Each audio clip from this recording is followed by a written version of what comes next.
A beautiful morning it is here on Global TV, where we bring you the amazing breakfast program, bring you all the issues happening around the globe, starting from here in FCT, Abuja, Nigeria's capital, where everything is beautiful, wonderful weather. It's been an amazing season of the rains, and we're looking forward to having more exciting times, and all of that kind of for. But today on the program, there's a whole lot of lineup for you because it's the first day of the month. From here, we say Happy New Month. Welcome to the month of August, where it's the 8th month, and we're expecting beautiful things to come around for us in this same month. We're going to be having elections in Osun State, and of course, preparations are in place. That's also the build-up to 2027 general elections, a whole lot of concerns, and then policy implementation, issues around security matters are gradually finding its balance, kind of here and there, and a lot of stories making the round. But all of that will be part of our conversation today. I am Aniti Patrick, and of course on the program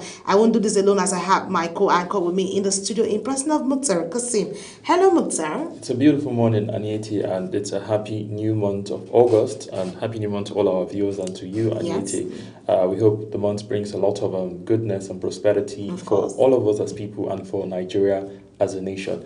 Yes. Like you rightly said, it's been a very busy past month. We've seen a lot of things making the news, from security to the elections coming up in Osun State.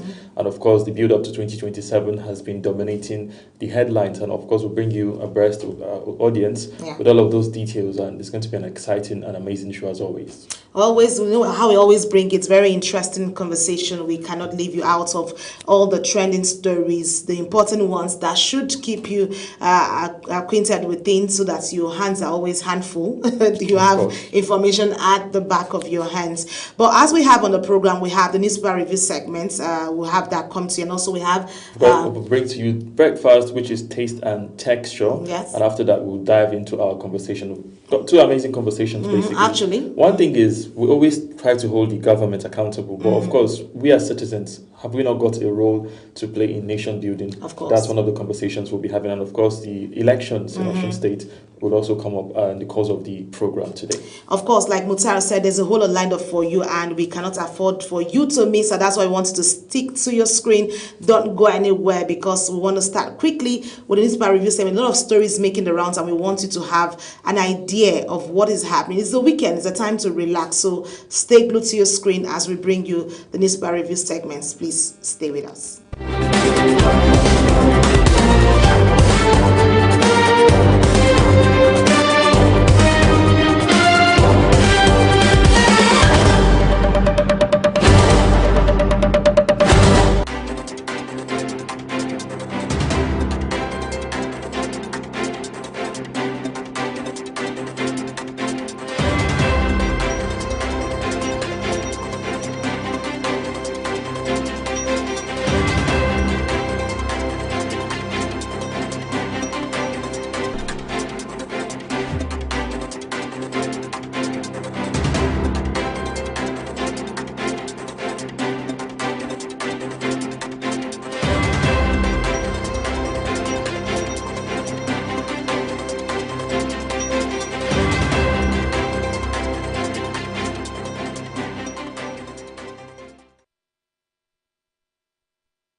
It's good to have you join us back on the program. Like we said, newspaper review segment. Let's start with the stories making the rounds. We have the Guardian, Vanguard, Tribune, Nation papers, all of that lineup. But let's start with what we have right in front of us with the Guardian newspaper. The Guardian newspaper for the weekend starts with its own story leading the front page cover. It says, "Victory in Forest, Failure in System," and it says, "Hard Lessons from Orire Rescue Mission." And of course, we see a picture of that students and security operatives, and also the governor of the state, where they are shown there talking about the lessons that have been learned so far from the forest, and of course, failure in the system. And all of that is contained on page 4 and 5 of the Guardian newspaper. And of course, the Guardian newspaper still staying with more stories. If you take above the nameplate, you see a story that says, Spotlight, page 14, transfer of baton, Oloyede's legacy and challenges before Shegun Aina. That's Guardian and that's newspaper, from the Guardian right? newspaper, the weekend edition of the Guardian newspaper. And that's one of the stories. Other stories that are making the round is the fact that from the middle, you see a story that says Abuja at 50. It says Abuja at 50, what happens to Wike's promise? What happens to Wike's promise?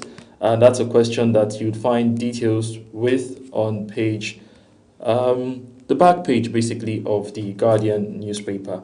By the left-hand corner, it says special future, which is on pages 5 and page 4. It says, after 8 years of infertility, mother, baby, survive rare abdominal pregnancy. Quite interesting. And all of the stories you find on the front pages above the nameplate of the Guardian newspaper. But let's come down to the big story here. It says, silence over state killings in Nigeria, real crime. And that is Professor Wale Soyinka speaking. And details of this particular story you find on page 2 of the Guardian newspaper. And of course, a lot of stories making the rounds on the Guardian newspaper. A lot of stories making the rounds, actually, stories from all corners where we see. Let's look at the lead story there where it talks about the silence over state killings is Nigeria's real crimes. That's Soyinka speaking there. And that story is on page 2 as well. See his picture where he's saying boldly on what the challenges are looking like. Because, insecurity has been one that has bedeviled Nigeria. And it has got a lot of different dimensions, even though he's specific about state killing here. But I think all sorts of murder, whether extrajudicial murder, whether killings by insecurity or any other non-state or state actors, are all something that should be condemnable and condemned from this point of view of citizens. And also the government should do what they can to make sure that all of these are things that do not really continue to happen, because it doesn't really speak well for a democratic nation as Nigeria, where you don't have respect for the rule of law and people's lives are not guaranteed. That's something that's really worrisome. Professor Wale Soyinka here is apt with his opinion here, if you ask me.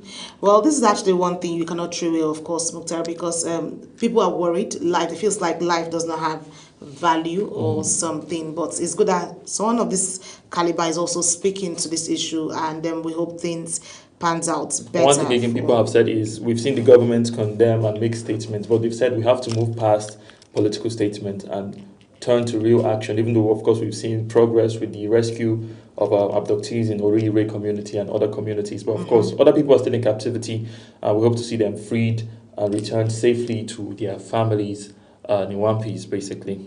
All right, so while we look at that story, let's go to other stories making the rounds. Right under that story there, below by the left-hand corner, there says military offenses against terrorists will continue. That's offensives or will continue, says Defense Headquarters. That story is on page 2 of the Guardian weekend. Of course, we've seen even in the news, we have it even in our bulletin that over 200 of those terrorists were neutralized in the past month. A lot of arrests were made and a lot of weapons were recovered from the insurgents, basically. So we hope to see more of that in this month, another month as the year winds down. But away from military offenses and security, let's go to a bit of politics and election issues by the middle. It says INEC to publish Tinubu Atiku Obi credentials August 1st, which is actually today. So we hope to see that as we build up to 2027 elections. Publishing of these credentials would, of course, help the electorate to probably make informed decisions when it comes to electing their preferred candidate in the 2027 elections. Another story is, let's head to the National Assembly by the right-hand corner. It said, Senate probes save school funds, demands accountability. And it got a rider that says, disbursement predicted by tenor, says minister. And that's a particular story. You find details of it on page 2, because we've heard a lot of stories about the Safe School Initiative and what is the result that has been brought as a result of this initiative, are our schools safer with all the monies that have been spent on this initiative? So that's why the National Assembly, of course, due to its oversight function, has got to ask questions and give us answers to that question. It's actually very important for questions to be asked, because following the Orire experience, a lot of concerns have been raised. We've seen Chibok girls, we've seen Orire, even in communities, so a lot of concerns. And so the idea is the safe school initiative also provide succor and that safe space for children to be there. But since it's becoming a concern, it's high time questions are asked. So what is really happening with the whole idea that was put out for them? Accountability, we all know, is one of the bedrocks of democracy. And if you spend a lot of money, because billions have gone into this initiative, but are we seeing results? So we hope to see the Senate do their due diligence as always and give us answers to these particular questions. Away from that story, Anyete. All right, so below that particular story on the right-hand corner of the weekend, that's the Guardian Weekend, it says 2 Chinese nationals back 50 years jail term for illegal exports of Nigeria's minerals. Okay, I like this. This is on page 3. It's a very good one. Because I think at some point concerns will raise around who is even in our space. We're not trying to chase people away, but we just need to understand those who are legally supposed to be on ground, and also give room for, if you're going to do anything that has to do with exports, there are channels to go through it. That means there's really checks and balances to see that there's a transparent process to all of this, and then it is given. It's very important, because this economy, we've over time heard that the government is intending to diversify from oil to the mineral sector, and we've seen a lot of losses due to illegal mining. And of course, this is the right step in the right direction, seeing somebody held accountable. And 50 years. 50 years is a huge deal, and we hope that other people would learn from this. I saw a story where someone was given 100 years imprisonment. I'm like, how old is he? How old will he be? And that will even be, because life is just, you just live each day as it comes, trusting the Almighty to keep. The criminal justice system works very funny. I've seen people given 2 lifetimes, which means if that person gets life and he comes back to this life, he's going to go to life imprisonment again. So it's a funny process, but of course, this particular one is one that we should commend, and we hope that the government will do more in securing our sector, that mining sector, because it's something that can be a mainstay of our economy. And the GDP will also come up as well. Of course. So let's go away from that story. Still below that story, by the right-hand corner, it says FG unveils electricity sector reform agenda, rules out tariff hike. That story is on page 3 of the Guardian Weekend. And away from that story, just below it, it says Osun poll, police deploy new CP as party folds Oyebamiji's absence at peace accord. All of the stories, you find details on page 42 of the Guardian newspaper. And also, let's go above the nameplate, right? By the right-hand corner there, it talks about the system there where it says, after 8 years of infertility, mother baby survived rare abdominal pregnancy. Wow, that's on the human angle side. This is a good story to tell. A positive one, of course, for people who are waiting. That shows you that there's hope. There's still hope. And there could be light at the end of the tunnel. So do not give up hope and trust God for your own miracle. Away from that story, it says Abuja at 50, what happened to Wike's promise?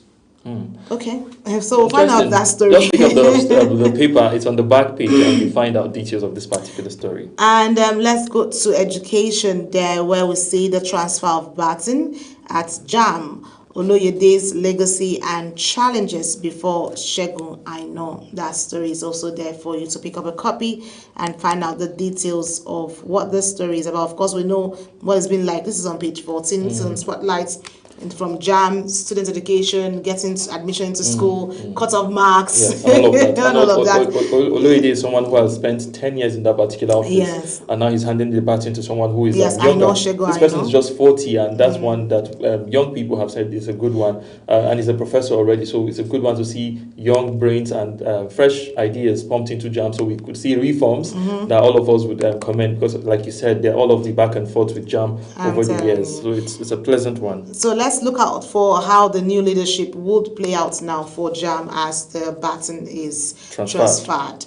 Well, that's the size of it from the Guardian Weekend newspaper. Let's quickly move to the Weekend Trust, where the Weekend Trust newspaper has its own lead story and has different dimensions of stories here where it talks more. Let's lead you with the front page cover. That's the lead story there. It says on page 4, who is funding Remi Tinubu's donations? Okay, this is a question mark. Interesting question. And then I like the infographics, like I always like with Daily Trust. They have a way of putting their infographics. It's an open-ended question. So it's left for you down to make of it what you wish to, because they've given you all the tools. You use your imagination to try to imagine. And this is a very interesting question. So putting out the she's one person that has been speaking on empowerment programs and initiatives and looking out to help people, calling for stakeholders across boards. And beyond even speaking, she has been walking the talk by giving those funds. So that's why they're asking where she's getting this fund. But then that's a very funny question, because we all know she's someone who's established even from the private sector, and then she was a senator and all of that. And the question is it really the funds or the action? So I think we need to pick up a copy of this paper, pick up page 4 and understand the context of this message, because narratives are very dynamic. Good to be, dynamic. It's good to be guided properly, so you understand what the context is saying. So let's away go from that story. By the left-hand corner, a bit of economy, it says 20, 50, 100 naira, nothing to buy. That speaks about the inflation and how high it is. I think it's about 33%, if I'm not mistaken now. And we've seen that 20 and 50, 100 naira, those money are becoming even like 5 naira now, at 10 naira. Who even sees those particular currencies? I think I saw, was it 20 naira? Where was it I saw it? And I was like, is this still, what can this buy? It's 100 naira, because even 100 naira cannot even get you. It's a cause for concern, because if you go to other clients, you still have coins. Which they use effectively. Yes. So we hope that gradually we don't totally lose out on everything, where we cannot even afford to use the notes that comes in 20 naira, 50 and 100 naira. And of course, we know the culprit has been inflation. Of course. Inflation. The government, even though they've been trying, they've been doing some monetary policies, but we need to see that translate into real-time action, where the common man can get something for himself with this small notes, if you like to call them that way. So we hope to see the economy turn better for the people. It's good that they didn't even start with the facts of the 5 naira and 10 naira, because it's like those ones have been obsolete. We don't even see them anymore. Well, all of that story you can find on page 19 of the Weekend Trust. But let's move away from that. Just in the middle there, it says insecurity, lack of grazing routes push headers to Cameroon, Chad. And that story is on page 22 of the Weekend Trust. Of course, we've heard climate change and all of that. But we hope that the grazing routes get to become better, and even ranches are put in place so that we can have better security for our farmers, and we avert the crisis of farmers' headers clashes, which has been a long time continuing. Away from that story, it says, why I don't get involved in Palace matter.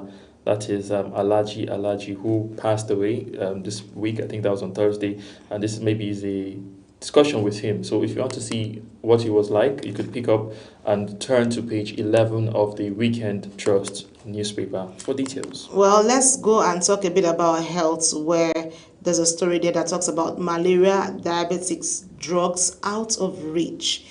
Okay, so it's high time attention is paid to that, because a lot of people are down. It's the raining season, climate change, mosquitoes are also looking for, we're hoping at the time we'll have malaria out of the space for Nigeria. This is one thing that is all over.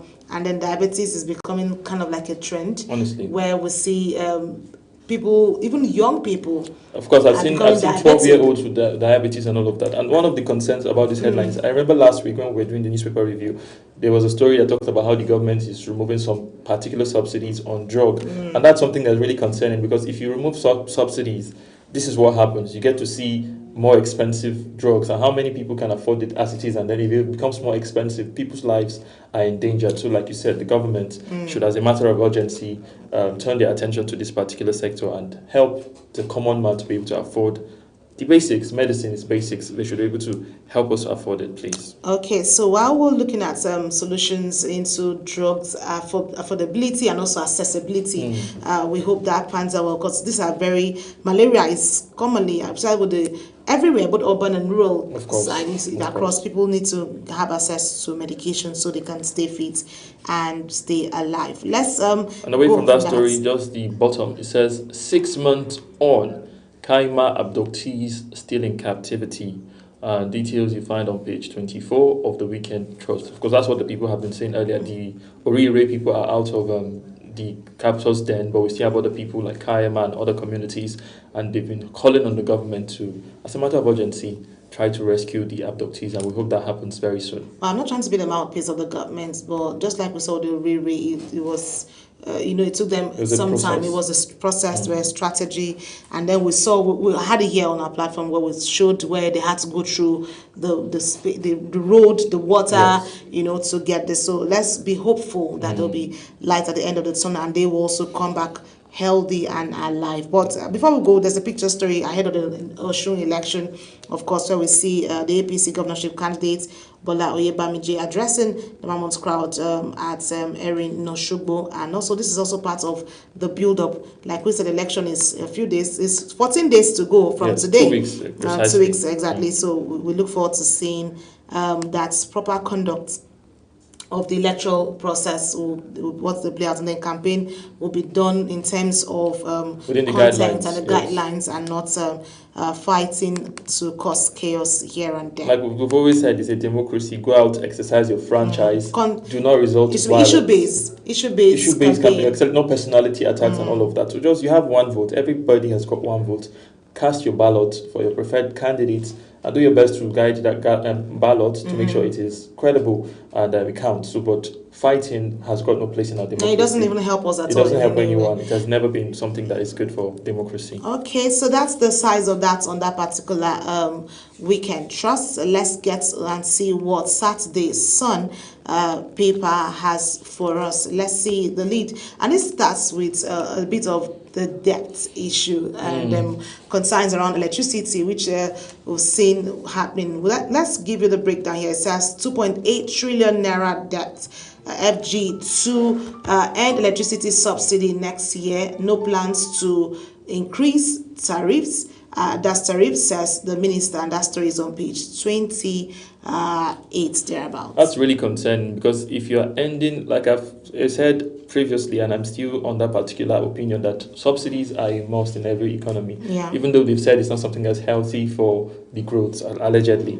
But we know that the people have got to breathe. If you remove subsidy on electricity, as it is already, we all know electricity is expensive. How much is if you are using the prepaid meter, how much does it cost every month to recharge the meter? And now you're removing subsidies. What would that happen to the cost of electricity? And the minister is saying no plans to increase tariffs. You don't have to. Once you remove subsidy, we know naturally the tariffs will go high, and it's not something. I think it's something that they should reconsider before they take that particular action. Well, like we said, that story is on page 25. Yes, so let's go above the nameplate and tell you a story here. Even though we've seen it previously, by the left it says Safe School Initiative, Senate deepens probe, and it got a rider that says Finance, Education Ministers pledge transparency as Senate widens investigation. Details you find on page 3. Well, while we'll talk about that, let's move to the next story just beside that. It says Family Speaks, IPOP leaders prison stay, and we have a rider that says gives reasons Kanu will remain in Sokoto prison. Story on page 26. Don't forget, after he was sentenced, given his judgment, he was pushed to transferred to Sokoto State. Exactly. And of course, family, will raise concern, the distance. The distance, but of course, the government has said due to proximity with his and all of those things. So of course, it's been a back and forth, and the trial is still ongoing. I know he has filed an appeal, and we hope to see how that pans out to maybe the Supreme Court. And the issue with his lawyer as well. Of course, he sacked one of his lawyers because he said that person has not represented him to the best of the person's ability. But of course, we know in law you can hire and fire your lawyer at will. You know what works for you. Whatever works for you, most definitely. So let's go away from that. So okay, this story. We've seen that story previously, but we'll just read it. It says Osun 2026, IGP deploys CP Itaifo for election security. And details you find on page 30 of the Saturday Sun newspaper. And just next to that, we have, it says Catholic priest stabbed to death in Kogi. Story on page. And that's not a good story to tell at all. We should love each other and find a way. Peaceful stay is what matters, because I don't know, these days it becomes a thing of concern where lives seem not to matter anymore. Honestly, it's something like we've lost the humanity, and you don't see life as sacred. Life is something that was created by our Creator, and it's sacred, and you have no right as a person to take a person's life without process, except you're the law. But you as a person, you've got no right, in spite of whatever it is. That's why we have other means of resolving dispute. We've got the there's a lot of different methods of resolving conflict. So you don't have to take laws into your hands. I'm always worried when people resort to taking one's self-help. Self-help. Because no matter, like I always say, when things happen and you cannot control your emotion in terms of anger, at that point, just take a walk. Clear your head. That's best. And then come back. Probably by the time you're calm, both of you can find a balance and just find. Anger is something that's really destructive, and that's one of the reasons we've seen all of these things. People do not control their anger, they act in the moment, and of course what happens is regrets afterwards. This person, I'm sure, must be ruined in regrets. Of course, because you can't do this and then come back and your hands are, and you're clapping for yourself. It doesn't work. Of course, you've ruined your life. You might go to jail, and your families will be put in a lot of chaos. So it's not a pleasant one. Let's please be emotionally intelligent at all times. It's very important. So let's go below the nameplates there, the bottom of the paper there, where it talks about Lagos, garbage everywhere, health experts warn of disease outbreak, of course. And then we have another one that says we're implementing measures to address bottlenecks. That's Lauman speaking there. And that's talking about just like we have the AEPB here, and the Lagos is talking about theirs. Of course, this is, like I said, it's the raining season. You can't have garbage all over the place. The canals will be blocked. Accessibility to your homes, your workspace, your marketplaces, you can afford. Then, of course, we have very offensive odor coming out of all of that thing. Of course, the bigger problem, which is obviously the flooding, which is something that has happened in Lagos in previous months. We always oftentimes blame the government, and we don't look at our own selves and see what it is we do to contribute. I'm an advocate of attitudinal change, because if you have a mindset to positive things around yourself, you should be guided by your attitude to things. Because first and foremost, the governments they're in the offices and the houses. It is you that pass. You might bring you relief materials and all of that, but you're the first to be affected by the problem when it comes to garbage disposals and flooding and all of that. So we hope the people of Lagos would, like you said, attitudinal change is what all of us should imbibe, and change begins with you as a person. Away from that story, a bit of entertainment. He says, I'm comfortable playing intimate roles. That is Tracy Edwin speaking. And details you find on page 15 of the Saturday Sun newspaper. She's an actress, of course. It depends on what works for her. If it works for her, that's fine. Well, that's actually, I think I'll reserve my comments in that particular instance. So, let's go away from the Saturday Sun paper and tell you other stories making it. Let's go to the Saturday Telegraph newspaper. The Saturday Telegraph has its own story. Of course, like we said, it's the build-up to the 2027 general election, starting with Osun, and of course, there are concerns. And let's give you this. It says, fear grips parties as INEC publishes candidates list today, of course. We know some parties are still in chaos. They still have unresolved issues. Of course. And I read a story where one of the parties was saying that if you don't see your name, don't worry. And I'm like, how does that work? But of course, INEC will really stick to their guidelines. They will not. That's why it's called the rules and the rules. So, but let's tell you this: INEC with the rider that says electoral body denied us access code to upload Jonathan others' names. And that's the PDP faction speaking. See, we still have internal issues, and there's a faction wanting to upload names. How can you have two factions on the same ballot? And that's crisis and chaos. So let's see the other order that says votes not gone will decide. Next, Osun Governor Amopiton says nobody should die because of election. Now that's really because we talked about lives. Yes. You don't need to die. Election is you don't need to be the story. Just go do the right things, observe cast your vote, and just protect your ballot and leave and wait for the outcome and trust the process. It's just, that's what it is. Well, away from election matters, yes, on pages 3 and 4. Well, let's go above that story, away from election, and tell you that a story here says male infertility, the silent burden, and it's got 3 riders. The first one says, I finally agreed to test and results show low sperm count. And Adekunle there. Second rider, we found in our clinic that 12% of men had no sperm cells. Ajayi. And the last rider says, male factor is often overlooked since society tends to quickly blame the women. Details you find on pages 28 and 29 of the Saturday Telegraph. I think I like the story because this is a family issue, yes. And then in the society that we've got the patriarchal mindsets we have in Africa. There's always this mindset when you have couple, when there are issues when it comes to fertility and all that. I think guys pointed at the lady. You understand? So I'm trying to see how that mentality can change, because first thing first, you should know how to, because like they always advocate or enlighten people their basic tests to run before you even get into that space of a home. And then when there are issues, it also takes two to tango. You know, work as a team. You run the test. It's all for our good. Of course. So and then most times I don't know if it's fear or it's well, ego, you know, the men always be the men, but that is a very skewed mentality. The fact that you think you're a man, so nothing should happen to you. You don't have a problem. Yeah, somebody should question your authority or because you're not health. God. Health is something you cannot play around with. You can't tell. No, like you said, some of them, maybe it is the perception. What would people say about me? Okay, I am maybe not fertile, and people look at me in a different way. The lady herself might look at me in a different kind of way. But that's why, like you've even said, from before the marriage, communication is something that's very important. And of course, those tests before marriage, every couple should do them. Know your state of health. And then you work with your partner.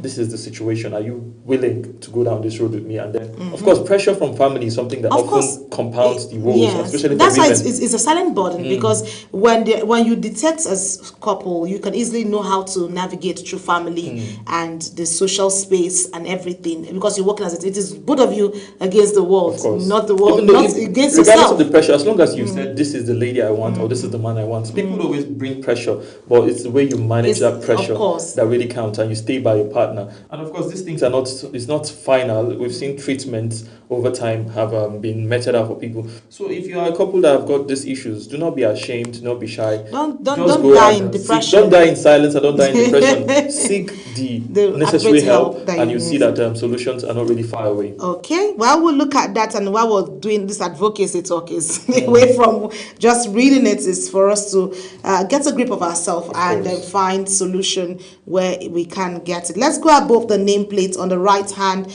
corner there. It talks about insecurity. Wike orders immediate demolition of Ruga settlement, and we have a rider that says DHQ troops kill 102 terrorists, arrested 345, seized 1,870 arms, ammunition in July. That's a breakdown to the build-up of the insecurity issues. And then, of course, Wike has ordered demolition of Ruga settlements. You know, of course, people would always condemn him, but sometimes, like you said, there are reasons for this thing. Some of the criminals, they tend to settle in what looks like a very innocent settlement, but activities that could be going on there could be really deadly. So I hope this is something that would be a right step in the right direction in terms of reading the FCT of criminal elements, because it's not really a pleasant one. You can see the city is becoming really beautiful with the works of the FCT minister and all of that. So we hope security is something that will also be fortified over time. So away from that story, let's go by the left-hand corner. It says government that can't guarantee security, welfare of its people has failed. And that is General Okpemem speaking there, and he's got a rider that says killing of top army officers slap on Nigeria. Details you find on page 20 of the Saturday Telegraph newspaper. Okay, so let's come down to the bottom side of the stories, just at the right-hand corner. We saw this earlier where it's talking about the Baton Exchange. New JAMB registrar, I know, declares war on exam fraud. So get ready, he's not come to play. And then there's a writer that says vows to strengthen integrity, make admission process less stressful. I think it will be perfect place. That story is on page 5. And because we want children in school, even though we're pushing for education stands well, we're also hoping that as they come out of school, they have something waiting for them. I like the fact that he mentioned it in twofold. He talked about tackling exam fraud, which is very important, because we want to see credible graduates. We don't want people who went to empty heads through the back door. You understand? So, but again, at the same time, making the process seamless is something that's really important, because I've seen people who wrote the JAMB exam but due to irregularities in the process, they were disenfranchised and they couldn't go to the institutions they wanted. So I hope this is something that would really be a game changer for our education sector. I like the fact that the registrar is someone who has been in the process. He has been here. He rose through the ranks in JAM, so he knows the entire audience there. So we hope, with the knowledge he has, he's able to transform this particular sector. Let's look at that, and like we said, that story is on page 5 of the Saturday Telegraph newspaper. And just beside that story, it says, that's towards the left, it says, Army rescues 14 kidnapped victims from abductors in Edo. That story is on page. Just like we said, the rescue mission is gaining grounds, and they're putting in enough work to see how that plays out. And of course, by the foremost left, it says, Save Schools, Senate deepens funds probe as Kadu-led committee meets education, finance ministers, demands accountability. Details, page 5 of the Saturday Telegraph. And just at the bottom plate here is a very heartbreaking story, and it says how unknown gunmen, I thought we had finished the unknown gunmen thing, killed Imo monarch, burnt 5 cabinet members in SUV. Story on page 5, and I'm feeling the hearts of the family members who would be really, really heartbroken at this point in time, seeing such thing happen to them. Of course, our hearts goes out to them, and we hope the people that committed this dastardly act are caught up in no time, and they are made to face the full wrath of the law. And incidents like this become history over time in our nation, Nigeria. Okay, and that's the much we can take on the Saturday Telegraph newspaper. Let's switch our focus and look at what's happening with the Saturday Vanguard. Lots of stories making the rounds on the Saturday Vanguard newspaper. Let's start from the above the nameplate. Seem to have a lot of stories there on the nameplate side of that story. So let's start with this on the very right hand corner there, where it talks about Tinubu. It says Tinubu celebrates Lawrence world-class hospital now approaching completion. Story on page 4. And of course, other stories. That's Remi Tinubu. Yes, Remi Tinubu, the First Lady. And other stories making the round just by the left of that particular story. In the middle, it says, Abacha's death, fresh claims reignite mysteries, 28-year mystery. Fresh claims reignite 28-year mystery. Details you find on page 13 of the Saturday Vanguard newspaper. And then you have the story just beside that there. It says, Gowon's book full of bare-faced lies, Chuks Ilegbunwam, speaking their story on page 12. And then we need to find out what he means by that. We'll find out why he said that. Probably he's read the book. Yes, and maybe he could write his own account and tell us which is the fact. We separate fact from fiction. And away from that particular story, it says, New Army Division, veterans split over timeline.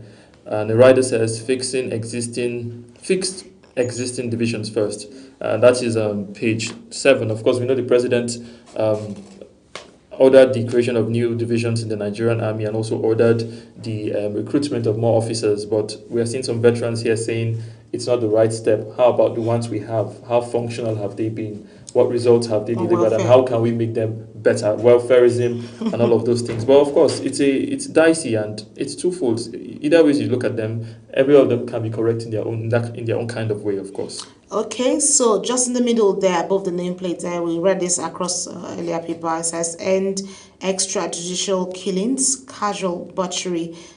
Say that's Wole Soyinka taxing Tinubu, and that story is on page 8 of the Saturday Vanguard newspaper. Now, below the nameplate, a bit of entertainment. It says Daddy Shoki from ghetto to grace.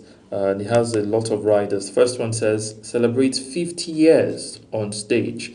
Another one says how Ajegunle's Dynamo Miracle Vanguard. Another one says Echo Hotels shaped my journey to honor mom at August 9 concert. And the last rider says I once scavenged for aluminium to survive. And that's a spotlight on the legend Daddy Shoki. And details you find on page 14 and page 19 of the Saturday Vanguard newspaper. Of course, we all grew up to his music, and he's a veteran and he has paid his own dues in the industry. So it's congratulations for 50 years on stage. It's not a mean feat by any means, of course. All right, 50 years as a full-grown man is enough, and then looking at his achievements is a beautiful story to actually tell. So let's move away from entertainment and look at, of course, we'll repeat up to the election. We have 2027 elections. You may hand Tinubu easy victory. Lukman warns Atiku will be order story on page 6 of the Saturday Vanguard. Of course, they will if they don't do the right things. Like we've always said, oppositions need to put their house in order and pose a formidable threat to the president's ambition of being re-elected. But if you have factions here and there, court orders here and there, it's just like you're trying to hand in the president an easy victory. But let's see how that pans out as we head towards 2027 election. So just below that, on the right-hand corner there, it says, picking Atiku as vice president was the greatest mistake of my life. Obasanjo speaking there. And that story is on page 28 of the Saturday Vanguard. You know, they've always been at loggerheads, so I wouldn't really say much about that. It's something that they've been going on for years now. But away from that story, it says 2027, INEC rejects Jonathan's candidacy, and it's got a writer that says, as Turaki PDP insists on manual submission of the elections, of the candidacy that is. And details you find on page 8 of the Saturday Vanguard newspaper. We've heard, like you've said already, INEC and all of those, they're now saying that INEC's portal has not been accessible. Now they want to the manual submission of names. But I don't know if that is in line with the electoral guidelines, but let's see how that pans out as we head towards 2027, like I said earlier. Okay, so like this is INEC's bidding, and INEC knows what to do in line with the constitution and also the guidelines of the electoral process. Let's see this story just below, beside that particular story. Man buried in mud, baby swept away, 10 perish as pain reigns in Calabar. That's really heartbreaking story on page 11. Because you know, it's the flooding that has been happening, and we saw that story also in Calabar from the last week, and it's extending into the week. We hope the government is able to do something about that flooding so we don't lose valuable lives in the state and beyond. And this is becoming a serious cause for concern because, like I said, climate change has come, and then we need to find a way of balancing. And then, like I always tell people, check when it's the raining period. Just move away from the floodplains, waterlog, whatever it is. Just stay away because you cannot. Water will always want to have its way. You cannot tell water don't move. It will move you. You know, the funny thing, we're very light when water takes us. So people need to understand that. No matter how big you feel, water will move you. If it can move houses, move things, what are you? As a human, even though the reasons, or I don't want to say excuse, the reasons they say is because they don't have alternatives. But even if you don't have an alternative, your life is you need important. to find a way because it's when you're alive. Exactly, it's when you are alive that you think of other means of survival. But the first thing you need to do is secure your life by moving away from the floodplains and water channels, and we hope that happens as we see more stories on ET. All right, well, that is wrapping up our particular paper here with the Saturday Vanguard. We've seen a lot of stories, of course, and like we said, that story is on page 11 of the Saturday Vanguard newspaper, and pick up all the other stories making the round. Let's quickly go to, I think, our last paper for the day, Saturday Tribune newspaper, and it still talks about the Orire challenge and all of that.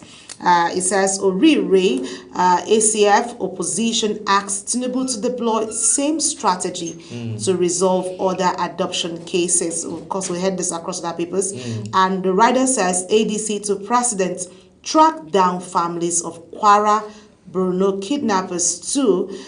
Judicial Commission will uncover facts behind Orire adoption, strengthen school security, as Oyo State Governor speaking there. And all of that story is contained on page 3 of the Saturday. Now let's take you above the nameplate by the left-hand corner, still in Oyo State. It says Governor Makinde inaugurates APM Campaign Council, 6 inclusive structure ahead of 2027 election. Of course, we know that's the new party that the governor is trying to ply his trade on that at the moment. This story, you find details on page 5 of the Saturday Tribune newspaper. And also by the right-hand corner there, it says Awolowo Foundation opens nominations for 2026 Leadership Prize, Sectoral Leadership Awards, and that story is on page 3 of the Saturday Tribune. And of course, below the big story here, it says Alhaji came from US to form robbery gang in Nigeria, and the writer says specializes in snatching exotic SUVs using weapon shipped from America, that is. Details you find on page 7 of the Saturday Tribune newspaper. Okay, so a bit of some issues around security, because we have the IGP there. It says seminarian disappears from bishop's residence in Benue Diocese, alleges adoption, and of course we have the rider there talking about it says police describes incident as missing person case, and details you find on page 19 of the Saturday Tribune newspaper. Of course, insecurity is something that we can't talk enough about, but of course we hope to turn the tide. And away from that story, it says no blood shedding for Osun election, Amupiton declares, and has got two riders. First one says warns election officials against political pressure. Second one says IGP deploys new CP ahead of August 15 poll. Details you find on pages 19 and page 29 of the Saturday Tribune newspaper. Of course, the election is something that is dominating headlines, and it will continue to dominate headlines until we've seen the polls come and go. Okay, so below that story, we have where it says every Nigerian is being harassed by hunger. Obi knocks Tinubu government over rising poverty. And there's a writer that says calls 2027 election a fight for Nigeria's future. That story is on page 5 of the Saturday Tribune newspaper. And of course, other stories by the right-hand corner. It says court jails woman 7 years for injuring boyfriend's genitals in Ekiti State. Quite interesting. Please do not injure people's genitals. Keep your hands to yourself.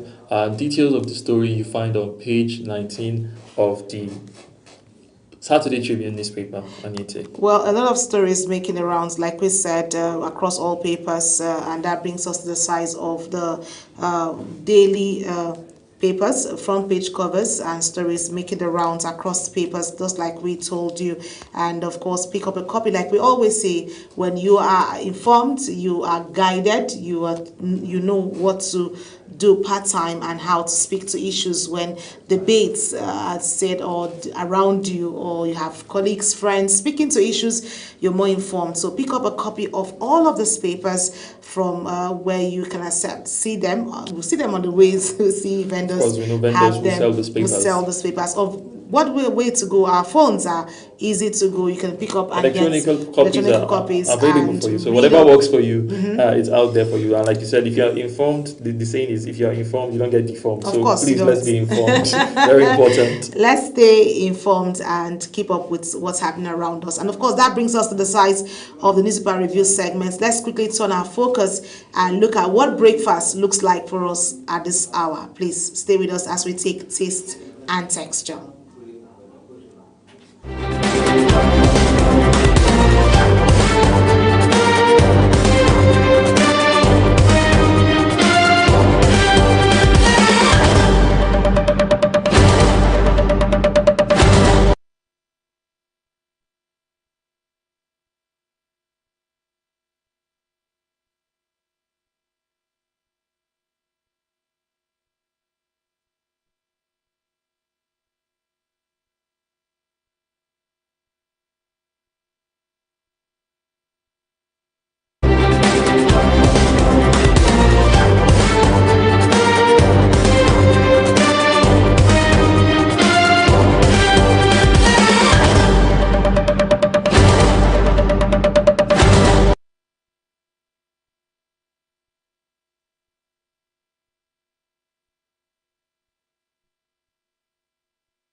Hello, everyone, and welcome to Taste and Texture.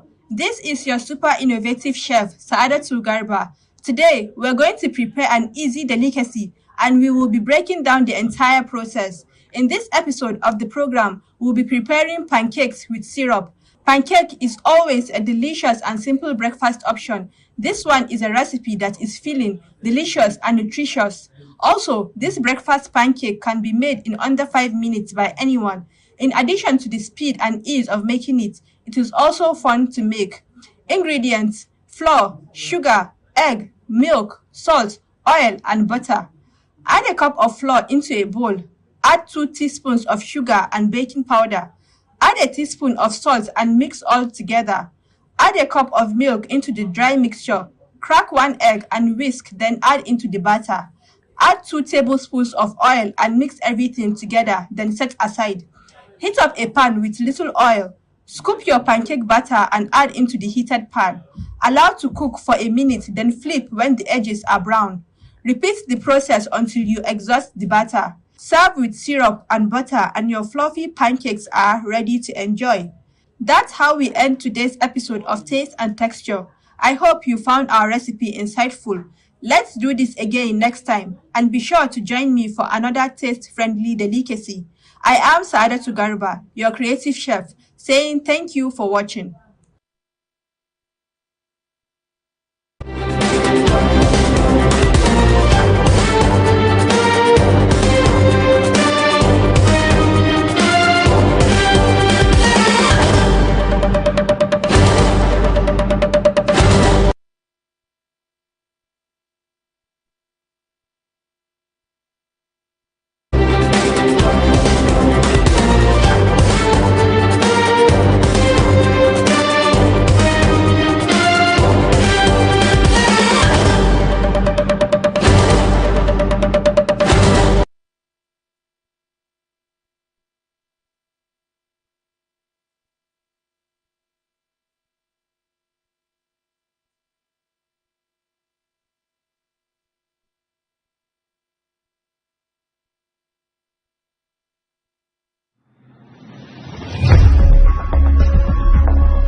It's good to have you join us back on Global Morning, and we've given breakfast, of course, because we want you to stay really relaxed and understand this conversation. Because, like we said earlier, Mr. and I, it's 14 days to the Osun election, and concerns are raised to see how that will pan out, and so that Nigerians can be prepared ahead of 2027 general election. Of course, right now we're looking at, can peace defeat political tension, because we've seen issues raised around all of this, and then I want to also look at building confidence before the electoral process of the ballots. What all of those concerns is what we're looking at: election process, preventing the violence, because the INEC chairman also mentioned that it's not going to be bloodshed. It has to be a proper process. They need to protect democracy, ensure that there's safe landing, and all that is put together. And of course, we'll have our guests join us, but let's give you a breakdown to all of this concern, because our focus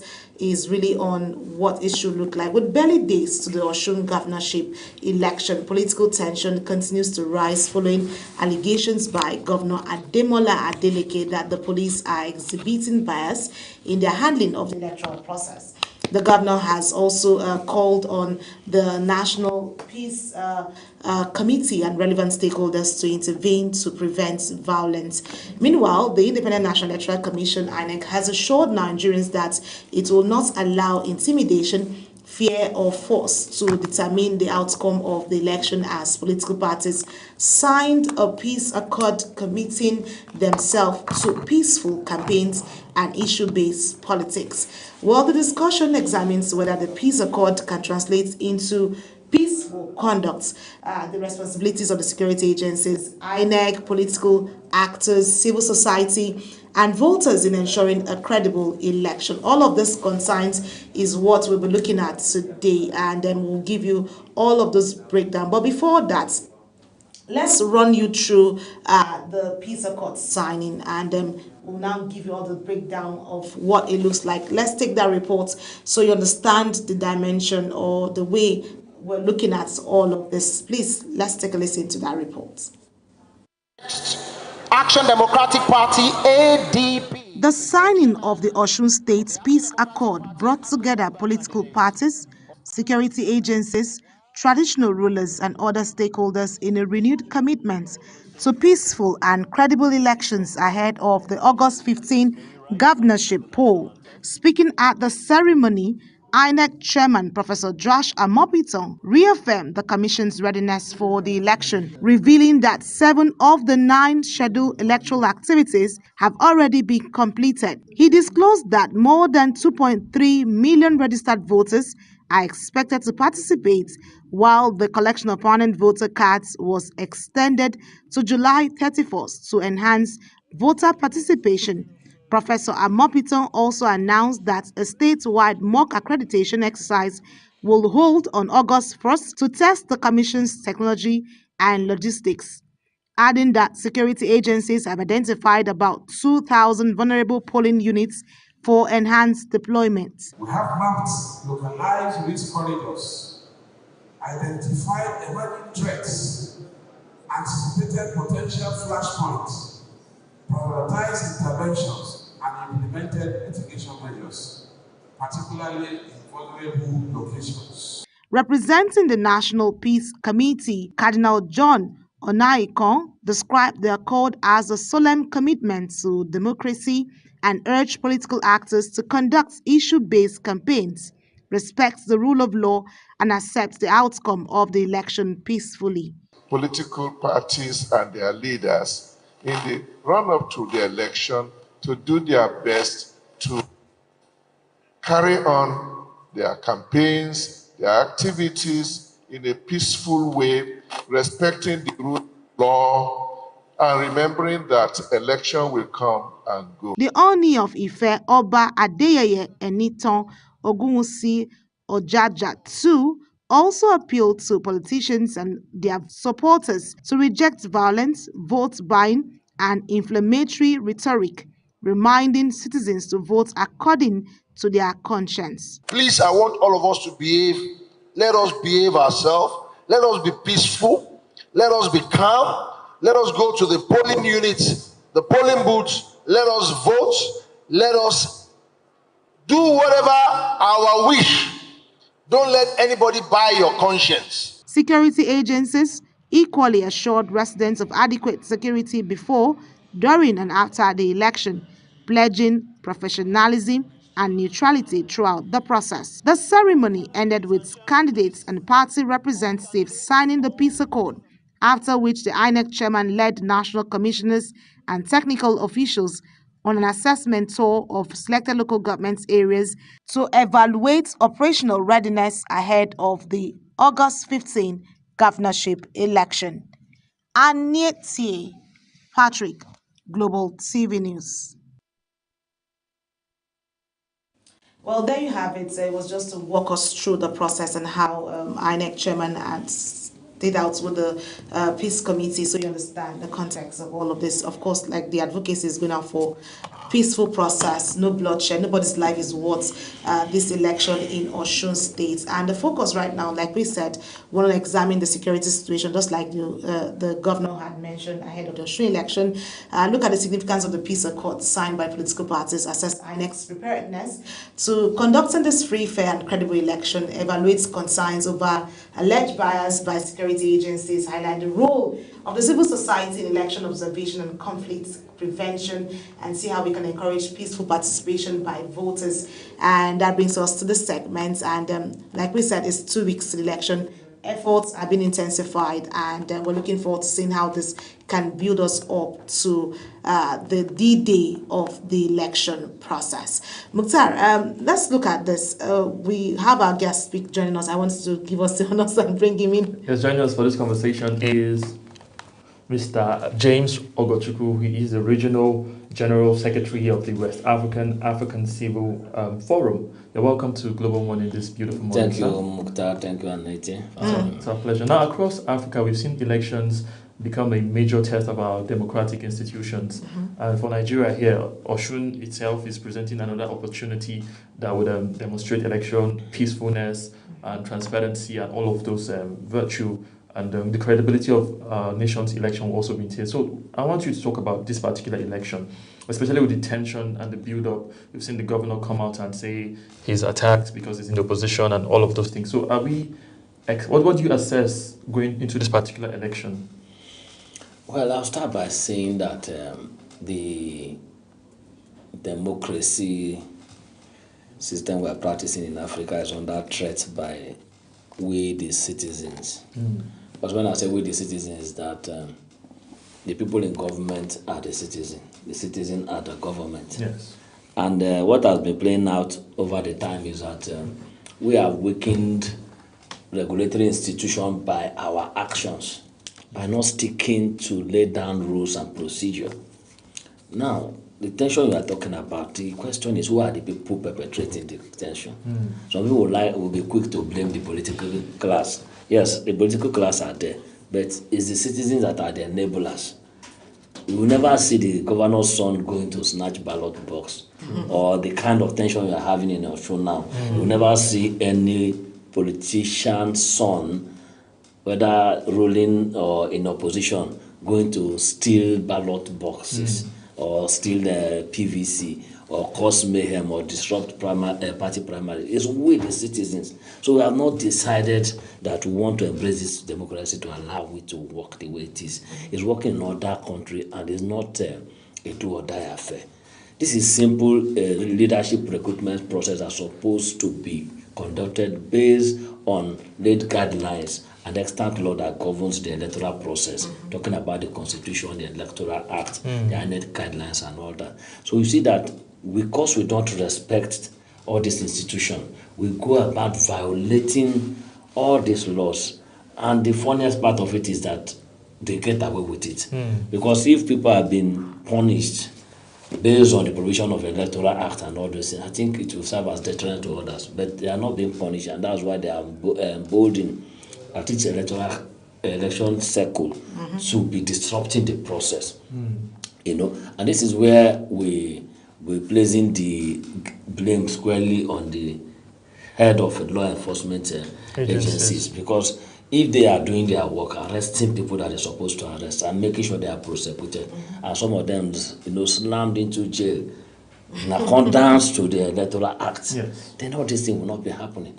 So the citizens are the threat to the democracy, and we need to change it. There's nobody that's going to change it for us. Anytime we decide to start abiding by extant laws, obeying our institutions, because going about destroying PVC is not respecting the work INEC is doing. For instance, now somebody will go and queue up for days to get captured to vote, and at the end of the day, somebody will just come from nowhere, steal all the PVC. That is a felon, if you ask me, and those kind of people, when caught, need to be punished severely for that. Okay, so while we look at all of those concerns, one wants to find out, with the governor raising this kind of accusation, what's the implication right now? Because we have few days in terms of trust to the process. because you've mentioned citizens are the ones who are supposed to stay in line with the extant laws. But the extant laws are there, and a governor at that level is already raising concern that security, are working in terms of this and that. But such allegation is actually very heavy. So it's going to breach on the trust and the hope of people to the electoral process. If the governor himself can come out, what about the citizens? So that's what we're looking at, how that process can fit in. Well, the thing is, when it comes to election period, both the opposition and the ruling party, they all raise alarm, right? They raise alarm, and what we need to be doing as citizens is to be vigilant and observe the alarm being raised, if it's true or not. And from what I learned now, the Commissioner of Police in Osun State was accused of being biased, and from the last update I got, he has been replaced by another, or he has been taken, relieved of his commissionership there now. Yes, he has been redeployed to another place, which is a good one. But we've seen a situation where Commissioner of Police are being redeployed for no cogent reason. An example was sometime ago in off-cycle election in Edo State. Yes. The Commissioner of Police is there attending this kind of pre-election gathering, and another came that has been removed and all that, no short notice and all that. So, but what we should be looking at is that, like I said before, the people that can put us in the right track are the security and law enforcement agencies. If they can live true to their words, won't be having, or their mandate won't be having all these challenges we're having, because all they need to do is to ensure that everybody, both the political class, both the citizens, both the election management body, that they stick to the provisions of the law, because they are acting on the law, so they are not acting on their own. They are leveraging on the law to ensure that they punish people accordingly. So until they start doing that, we'll keep having problems. We'll keep having people that are emboldened to do all this, commit all these atrocities. Now, where the whole thing gets ugly is by the time the security operatives start taking sides, then they've messed up the whole thing completely. So the security operatives and all the security agencies should be seen to be unbiased. They shouldn't be biased. They shouldn't be supporting any political party. They should be there for everybody, for God and country, to ensure that a peaceful process takes place. I like the fact that you mentioned for God and country. Very important. Because first thing that works out for us is for you as a person, as a human being, stick to your humanity part and your constitutional role, and ensure that the process, because democracy, after all, is all we're trying to protect. We're trying to see how the ballot is safe, everyone is intact, and everybody is sane. We have a sane society to governance. But let's look at the peace accord signing, because that is one mindset that was brought in to show that people work as a team. There's agreements to intentionality, issue-based, and governance, basically. So peace accord, political have signed this peace accord, but how effective have the peace accord been in the previous election, and also why do we still have witness election? Why are we still witnessing election violence despite this commitments put in place by the political parties and other political actors? Because earlier you mentioned the issue around legality and laws, extant laws. Should there be legal consequences for parties that violate the peace accord signing? Should just go beyond just putting this. Every year we see this peace accord, but all elections, almost all elections, turn out to be a violation of this accord. So why is it like that every single election cycle? Well, when it comes to the peace accord, I think the people that brought the initiative, they meant well for the electoral process, and the idea is simple: to ensure that the actors in the election, they obey the extant laws that guides the electoral process. And over time, the political class and all the other actors, they turn the peace accord to a ritual. They come together, sign the peace accord, and they still go ahead to violate that peace accord. You see, when everyone says the truth and everyone is sincere, there will be no need for justice. Right? It's because we are not insincere as a people. We agree that there's not going to be any violence and all that. All the political actors need to do is to tell their boys to stand down. Okay. But they won't do that. They won't do that. They will still sign the peace accord, and they will still watch their boys to see them perpetrating all this act. So as much as we have immunity for instance, for governors and all that. It becomes a problem. The immunity does not cover any person as perpetrating violence on behalf of the governors. As much as the opposition parties don't have immunity, then that means that those ones are even easy. If an opposition person is found violating the electoral process, that person should go in for it. They should be able to arrest the person, prosecute all the people that are working for him to perpetrate all those violence and all that. So now, the peace accord it's a shameful thing that the political class and their cohorts are doing this. Just imagine when you have eminent personality like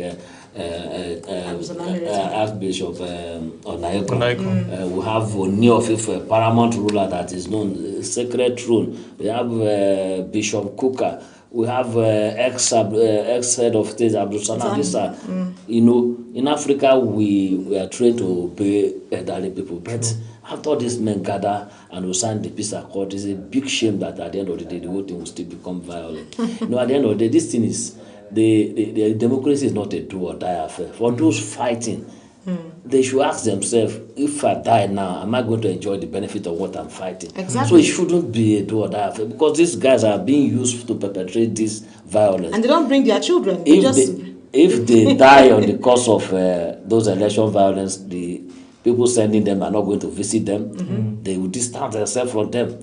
So why should any reasonable person be used to achieve a purpose up to the extent of even sacrificing your life? How much are you being paid? Your family will suffer at the... And nothing comes to them in the long run. Exactly. These are the things. And even if the person they are supporting win, during inauguration, they will not even invite them to the inauguration. Would they bring you to the picture? They don't even get the dividends. Some of them get settled to peanuts. They don't even get to participate. So they see them as ragtag riffraff that should be used for dirty works. So most of them, they will never give them appointment. They can never even get married to the daughters of or the son of the politician. So that's how ugly it is. So I think we need to be doing a lot of sensitization to these people that, look, let the politician decide, let them flex their muscle through the thumb, not through violence. Okay. Well, I like the advocacy talk, because if we're going to start thinking the right direction, it will give our democracy better, of course, outlook. Soft landing and a good look for it. But let's look at INEC. INEC has done their part. They've been putting out a whole lot of efforts to see that the process is seamless. The INEC says it will not allow fear or force to determine what it should be like during this election process. What practical measures should Nigerians expect, and how important is neutrality by INEC in strengthening public confidence? Because that's where we have a problem, trusting the ballot itself. You know, the INEC has said we're ready. They've said they were going to hold the logistics companies accountable if they don't show up on time for early arrival of materials. All of that's put in place. But how is their neutrality now going to give people the confidence in the process? Because you have said we need to change our mindsets, we need to go out to vote, get our power through our votes. But neutrality of INEC is what most people are still worried about. Yeah, well, INEC, by this definition, is independent, actually, established by law and all that. The problem we have now are the bad eggs in INEC. Because INEC, based on its process and procedure and everything, is neutral. It's the bad eggs that infiltrate the process that is the issue. So my own view or recommendation is that INEC should be mindful of the kind of people that they engage in this forthcoming election, starting from the ad hoc staff to the supervisors to all various officials that will be manning it. So they should be people of impeccable characters. And of course, not only that, there should be serious deterrent measures that should be put in place, that if there's any flaw from your own side, it should be picked up. I like the fact that they say that they are going to hold the logistics companies accountable. The logistics company has been one of the greatest obstacles to early commencement of votes, because they refuse to deploy materials. And once that happens, at least it affects the entire election value chain. So material needs to be deployed on time, and of course polling units need to be opened on time, so that all the process will conclude by 2:30, so that collation will not prolong to the midnight. Because once collation prolongs to the midnight, that's where manipulation and the lack takes place. So now INEC should ensure that they should put personnel that are very firm and resolute to ensure that these guys, when they say deploy this particular material from point A to point B by 7:30, it should be there. And if the person can't deploy it by 7:30, they'll be able to take a serious action against that person. So the thing about INEC is that they are sort of handicapped as an institution, because what constitutes electoral activity is something that's beyond the staff strength of INEC. They need to get ad hoc staffs. And these ad hoc staff are Nigerian citizens. That's why I say that the Nigerian citizens that are the problem of democracy. Because you can't go and commit atrocity, manipulation and everything, and you'll be crying that the government are not performing. You are part of the process. And you can't come as an ad hoc staff after messing up everything. You go on Twitter and say that INEC is not performing. So these are the things that we should be looking at. So INEC should be mindful of the kind of people they recruit. They should be able to sign some very strong agreement or MOU with them that if you mess up this process, we go in for it. And of course, INEC should not just be giving us headline talk. They should be able to walk the talk and ensure that they deal with any person that try to mess up the process, including security operatives. They catch you doing it, they should report to the security agencies, because the action that the IGP took now shows the neutrality of the police. So now if we start having any policeman anywhere helping to manipulate the process, they should be able to use that person as scapegoat to teach others that you can't go about messing up our democracy. Okay, so now let's talk about, still sticking with INEC. We've seen INEC conduct an election previously in Ekiti State, and critics have said that election to an extent was an improvement. So what lessons from that particular election can INEC take and implement in this election to make sure it's also successful? And of course, election observers, what can they be on the lookout for to ensure that the process is seamless and successful? Well, the thing is, if you look at Ekiti and Osun, they are two different places, right?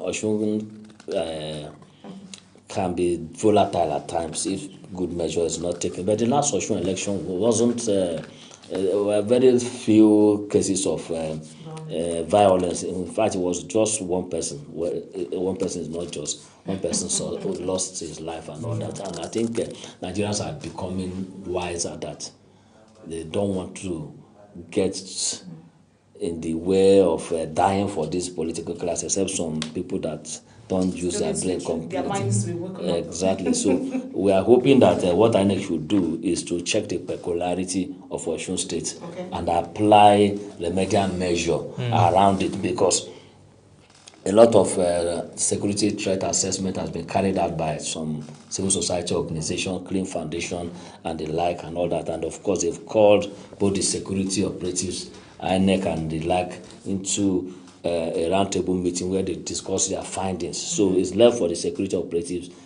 in consultation with INEC, to identify these flashpoints and curb and mitigate any incidents of likable violence from all these places. So it's not a rocket science. Then for INEC now, they should also make sure, like as I explained earlier, they should also make sure that materials are deployed to the polling unit on time. Because once you fail in deploying material to the polling unit, that's where the election will just get messed up. So they should make sure that they hold several meetings with the logistic companies and ensure that the election material get to the polling unit by 7:30. Because what alarms me most, or what puzzles me every time, is that we all know that during election they shut down everywhere. There is no movement, nothing. So moving material from point A to point B shouldn't be a challenge.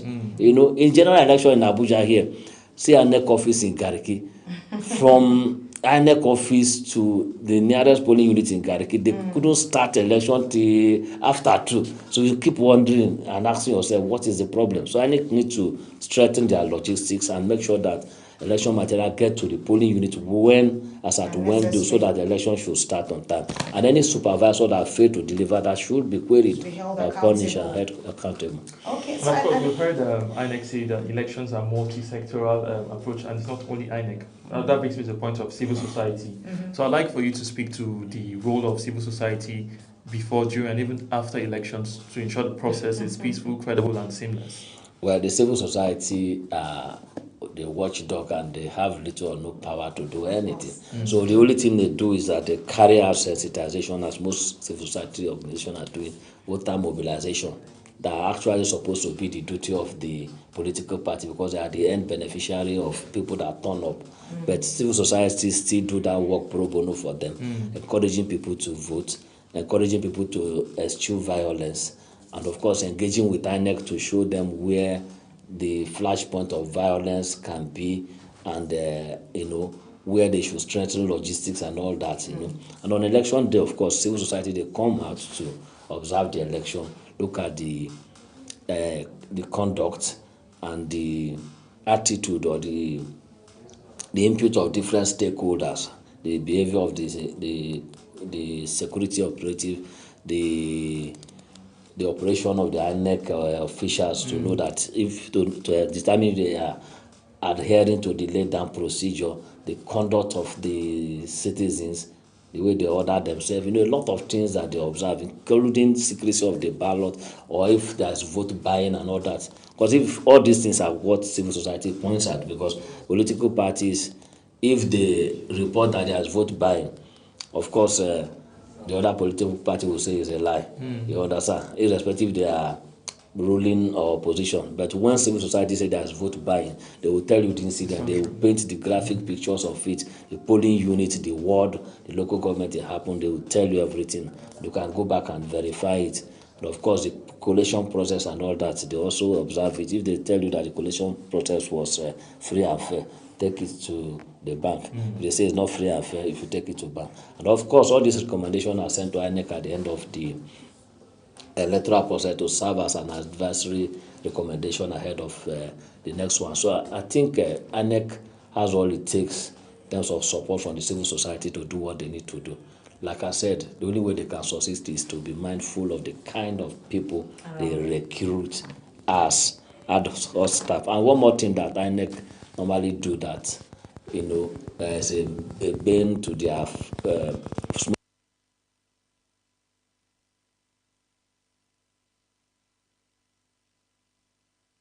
election that had the ad hoc staff to the polling unit before. So I would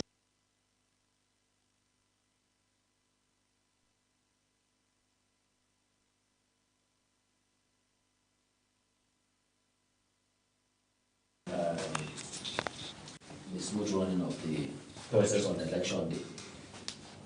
Yes. Okay, so while we have all of this playing out right now, so I understand that civil society do the best they can to ensure that this works out fine for everyone.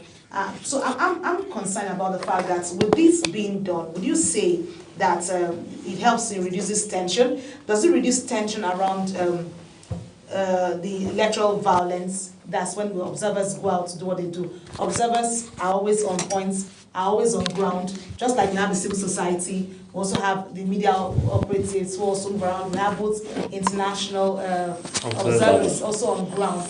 But with all of this put out, what message should these observers put out to political supporters? Just like you mentioned, political supporters need to have better understanding of what the process is. That is not a do or die affair. It is first thing first for democracy. It is not to kill anybody or have life lost.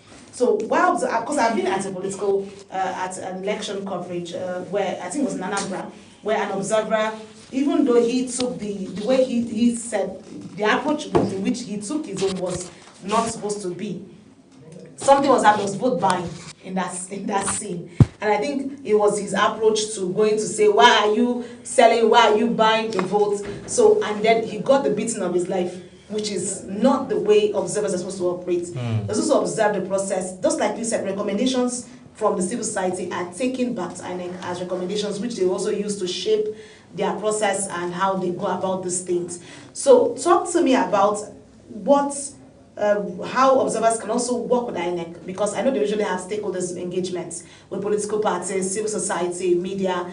Do you think it's high time probably the civil society body and also political parties have a sitting together with INEC, make a larger forum so they can talk to them about their conduct during this process, so it reduces all of these concerns we have around the electoral process? Well, when it comes to the civil society, like I said, they are the watchdog of the process. And of course, when you say an observer in the field interfering with the electoral process. You know that that observer was probably not well trained. It was not well trained by the organization that deployed it, because as an observer, your job is to observe.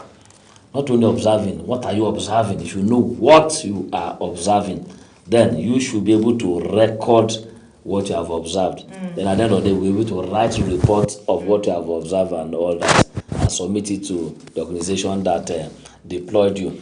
But by the time an observer is not well trained, what you have is the scenario you painted in Anambra, where an observer will go and be interfering with the electoral process, and you can get injured by so doing.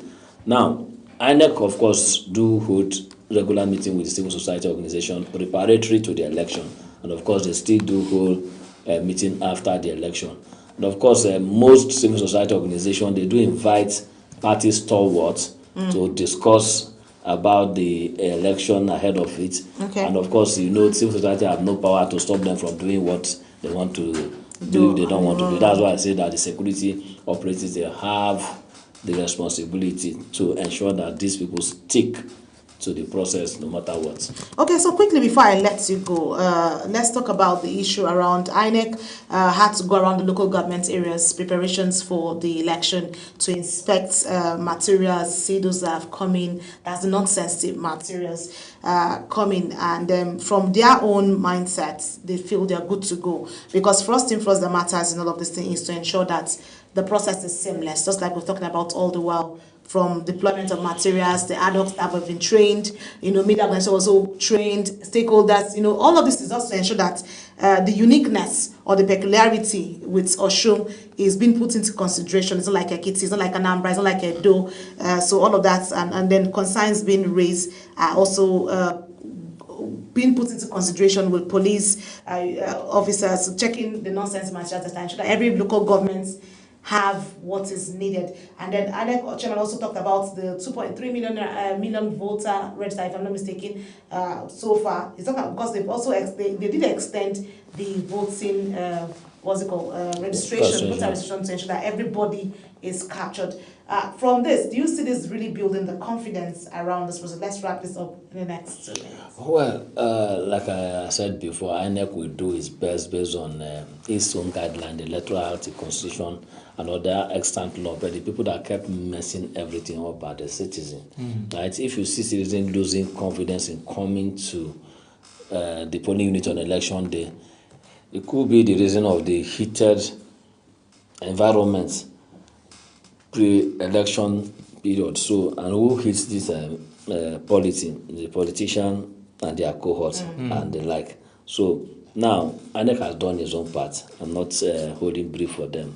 Their own is to ensure that elections are that election is conducted in a free and fair environment. Materials are deployed on time and all that. It's we, the citizens, that don't caution ourselves to do what we need to do. So now, for me, I think Osun people actually are politically conscious citizens. In fact, I've seen Osun people that will travel from other states just to go and vote. Yes, I've seen it because I've observed election in Osun several times. You see them traveling to vote, ensure that they are. But that's encouraging. Yeah, that's encouraging. Then when you go to their polling unit, you see that they don't only vote, they protect their mandates. That's one thing about Osun people. They turn out en masse, they will vote, and they will stay there and ensure that the vote is counted.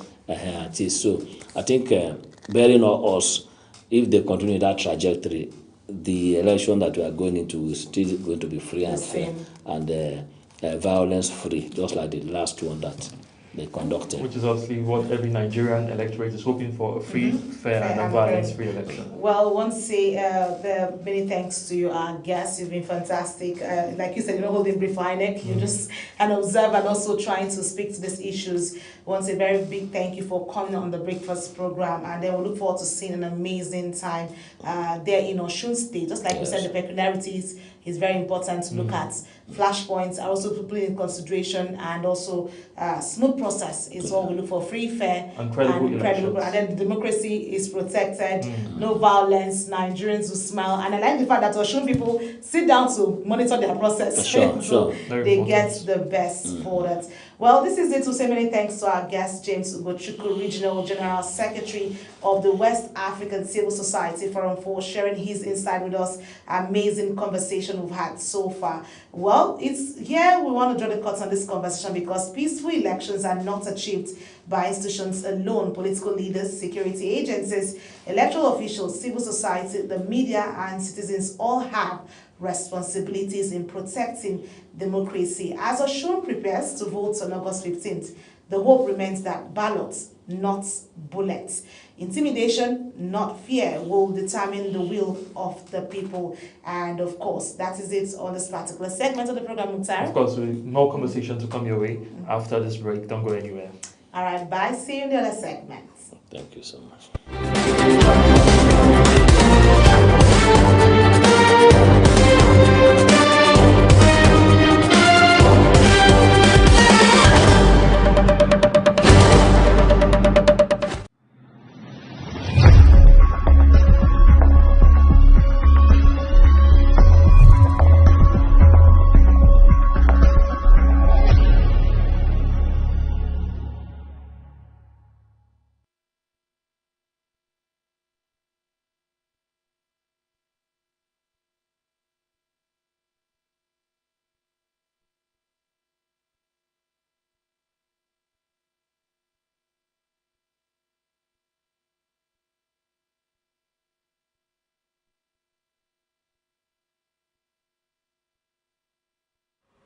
Thank you for joining us. We are currently tracking active weather systems in parts of the northeastern region of the country. This system is expected to sweep across the northern region and they will set the stage for Saturday morning's weather. So if you're in Katsina, Kano, Zamfara, Sokoto, the north central and parts of Taraba State, be prepared for morning thunderstorms as this system gradually moves out of the country.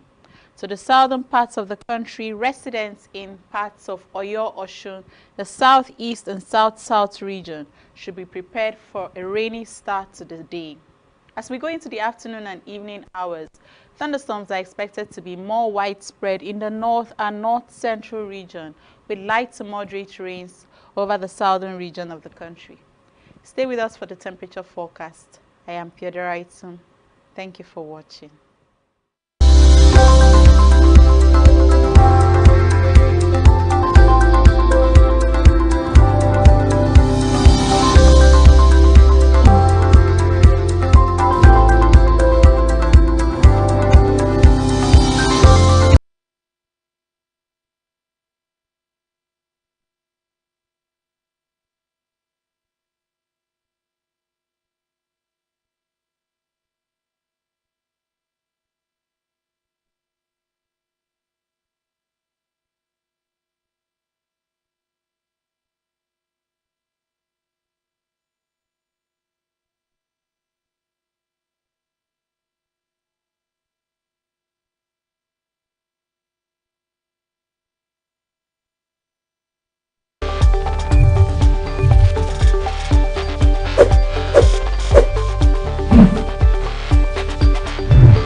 In an age of breaking news, you need a trusted source that prioritizes accurate, factual, and unbiased reporting.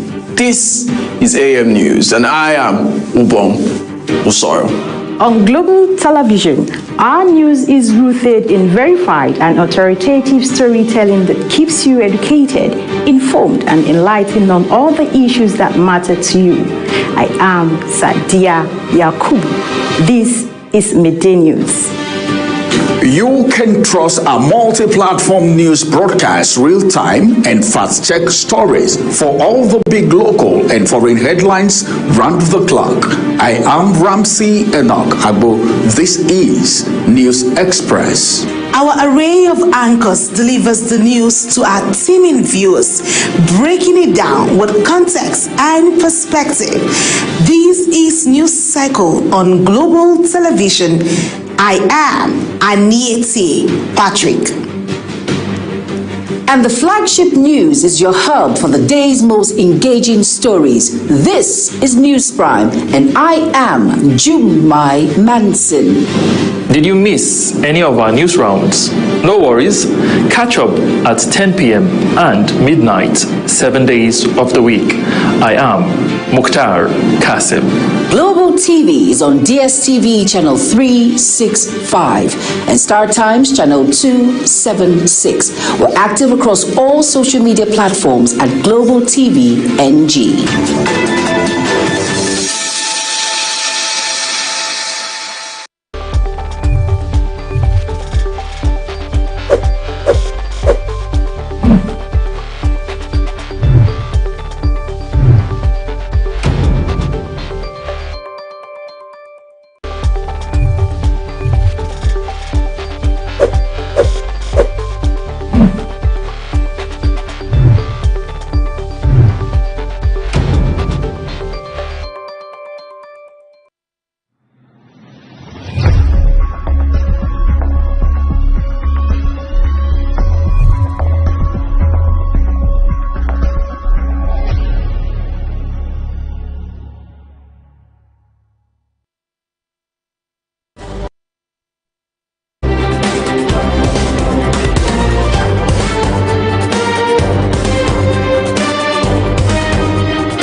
Welcome back. It's still Global One. It's good to have you join us back on the second discussion segment. Like we told you, we had lots lined up for you, and this time around, it's time for us to hold ourselves accountable. Of course, not only the government. It's time for us as citizens, because we talked about that earlier, but now is high time we pay real attention to ourselves and understand what it is in terms of accountability. Well, across Nigeria today, communities continue to grapple with economic hardship, insecurity, misinformation, and growing political activities ahead of another election cycle. These realities are testing not only our institutions, but also the relationship between citizens and governments. As these challenges continue, many observers believe that building peaceful, inclusive, and engaged communities has never been more important. And of course, Mukhtar. Of course, we know that national development is not something that's driven only by the government. It's also driven by active participation of the citizens who hold themselves accountable, who contribute their own quota to national development. Of course, peace is not something that we can build alone as a people. We need the government, but of course, as a people, we also have a very critical role to play in that particular conversation. That's part of what we'll be talking about on this conversation today. Well, just like Mukhtar has said, well, we are Nigerians first, and we need to stay actively engaged in shaping our minds, our communities, to ensure that we have a way of strengthening peace, civil participation in terms of activities, and bring forth development in our society. And what a way to have this conversation, because Mukhtar and I cannot be talking about this alone, because we've been doing all of it. An expert to yes, an expert needs to speak to this, and then joining us, of course, this particular hour of the program to discuss this important issue is Silvanus Udoino, Executive Director of GRIP Africa Initiative. I'm sorry, I'm saying he's going to help me with that. He's a development practitioner with years of experience, of course, in governance, peace building, civic engagement, community development, and citizen participation across Nigeria. Mr. Udoino, thank you for joining us on the program. Thank you so much. Thank you for having me here. It's our pleasure. Thank you. Okay, so there's a whole lot to talk about. Let's understand the basics first, Mukhtar. Let's talk about civic engagement and the peace building for Nigeria. And that's the basics. Because with the phrase we hear civic engagement is something that becomes increasingly common. but many people are not really conversant with that term, and they don't really know what it means. So I'd like for you to bring us to speed with that particular terminology, civic engagement. What does that mean? Okay, thank you so much, Mukhtar, this morning, and thank you for inviting me. So much of grammatical, grammar. So I think it's just for me to break it down. And if I should break it down, civic engagement, I should say that it involves civic participation in community issues, community development. It also involves holding leaders accountable. It involves promoting peaceful coexistence and lots of other activities. The country has actually been quite, it has been polarized by ethno-religious conflict and issues, just like you rightly said in your opening, misinformation, hate speech, even the public institutions themselves have not been accountable. You understand? They've not been accountable. And looking at the economic situation as well, there's unemployment, poverty, and so much of hardship, economic hardship. And as a result of this, it doesn't give place for social cohesion. Doesn't give space for all of us to be able to live peacefully, for inclusion. So I think it is important that we should look at take it as our responsibility to participate in community activities, in community development, and this is what civic engagement is about. Okay, so I like the fact that this talks about our engagement, our participation, putting our minds to understanding what it is in terms of responsibility, if that's the right context to look at it. Why should an average Nigerian care about it? Because from what we see, we have a whole lot of things happening around us. Like you said, economic issues, lots of issues, insecurity. And some people have issue with trusting the process, or that becomes a problem. But you want citizens to have civic engagement, to be part of the process. So walk us through that part, why citizens should really care about that process. Why citizens need to really care about this is because it is the only way we can, like I have rightly said, is the only way we can be able to have peaceful coexistence. It's the only way we can be sure of social cohesion. You understand? There are rights. As citizens, there are rights, and we also have responsibilities to ensure that these rights, without us keeping these to our rights, to our responsibilities, we can't be able to achieve our rights. Because every government that comes in, you understand, every government that comes in, we are all human. They all have the proclivity to doing things in a certain direction. And as long as we remain quiet, without contributing, they won't know, for example, they won't know what are the basic issues, the basic challenges that are affecting us. The government that came in, the present government that came in with lots of policies. And for them, it seems they are on the right track. You understand? But you and I already are the ones that are feeling the impact of these policies and programs. So if we are not participating, if we are not holding them accountable, if we don't also promote participation, how can we be able to be sure that in the long run it will not impact us negatively? So these are the reasons why every citizen, need to participate in civic engagements. Okay, so I like the fact that you want us to get active, and I like that because it's also coming out with the build-up to 2027 general election, which also shapes the minds of Nigerian citizens from all climes, from all regions, to understand that it takes social cohesion for us to go develop as a nation. And then many people close to all of this thing, like you said, connectedly, is peace building. Coexistence, peaceful coexistence, all of that comes to play. Many people would assume peace building simply means ending violence. Is it broader than just that, or what should we be looking at basically? Okay, peace building goes beyond ending violence. For me, there are injustices. Okay. There are injustices due to human erratic nature. There is also exclusive policies. There are sometimes public policies are exclusive. You understand? So how can we be able to ensure that we are also included in public policies? So it is now the role of peace building. It is now the role of peace building that will mediate, that will provide platform for dialogues, for mediation, for negotiation, for us to participate.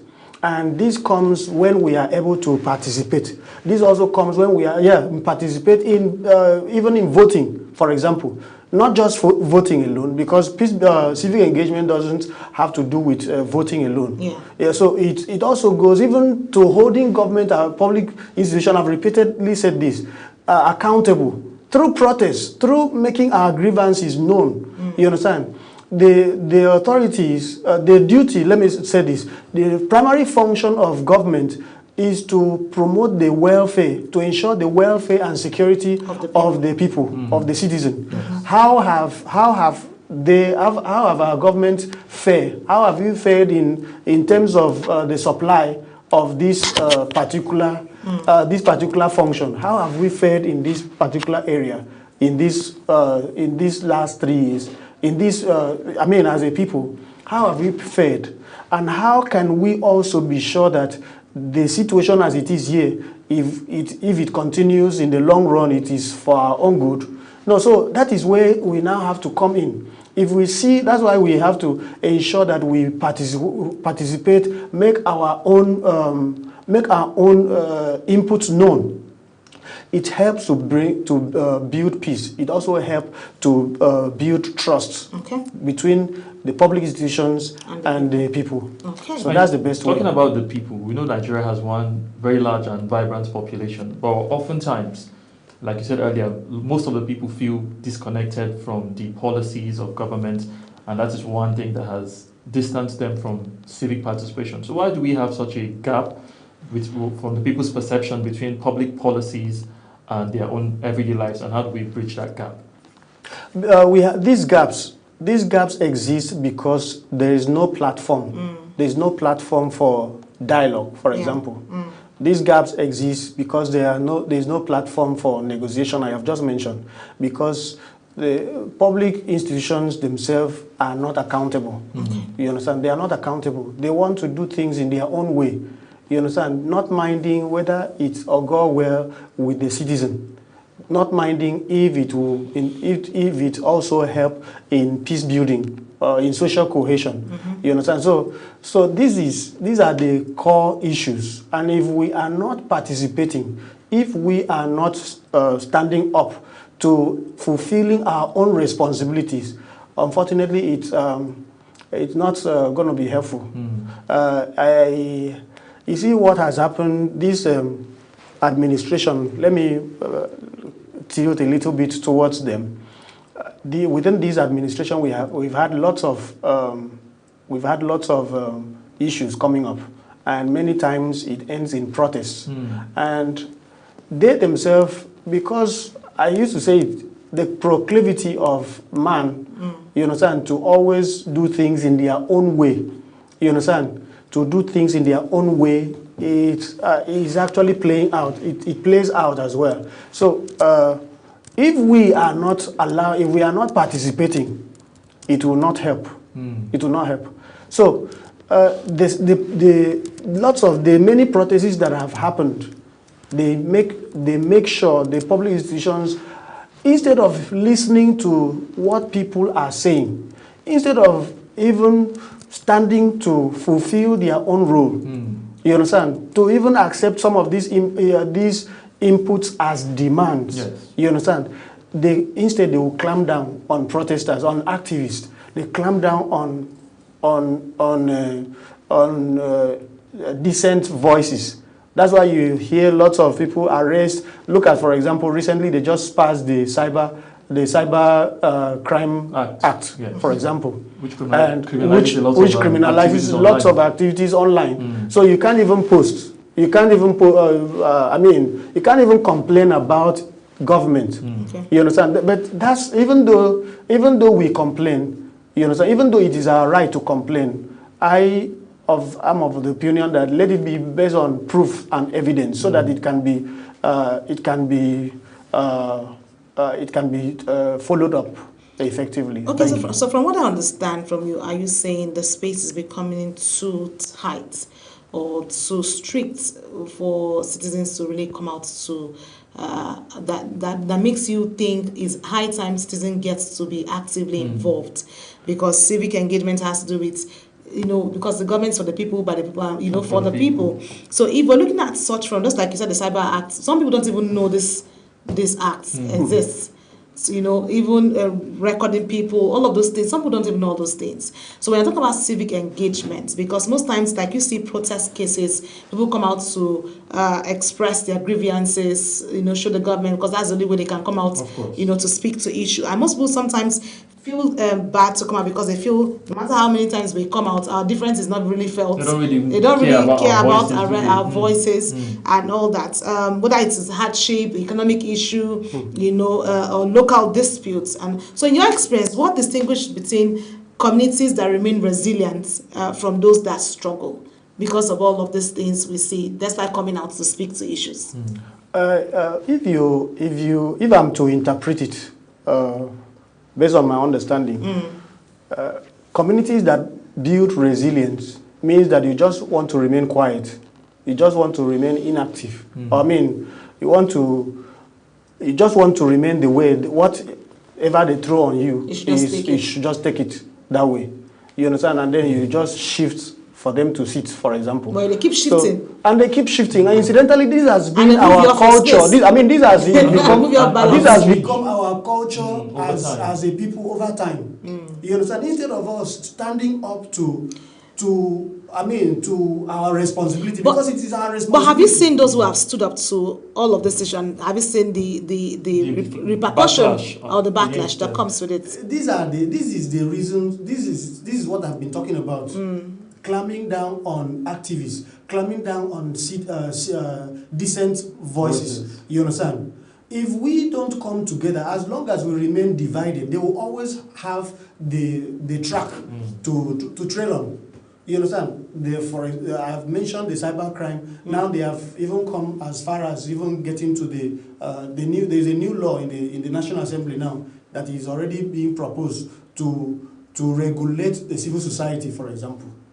But then again, speaking of regulations, I totally agree with civil society speaking of, but the government, not to hold brief for them, they'll tell you that an unregulated space becomes chaotic. So how do we find the balance between allowing people to air their views, but not crossing the line of sanity, if you like? The balance between crossing the line, what did you say again? Airing their views and not crossing the line is for you to listen to them and also accept what their complaints as input to your policies.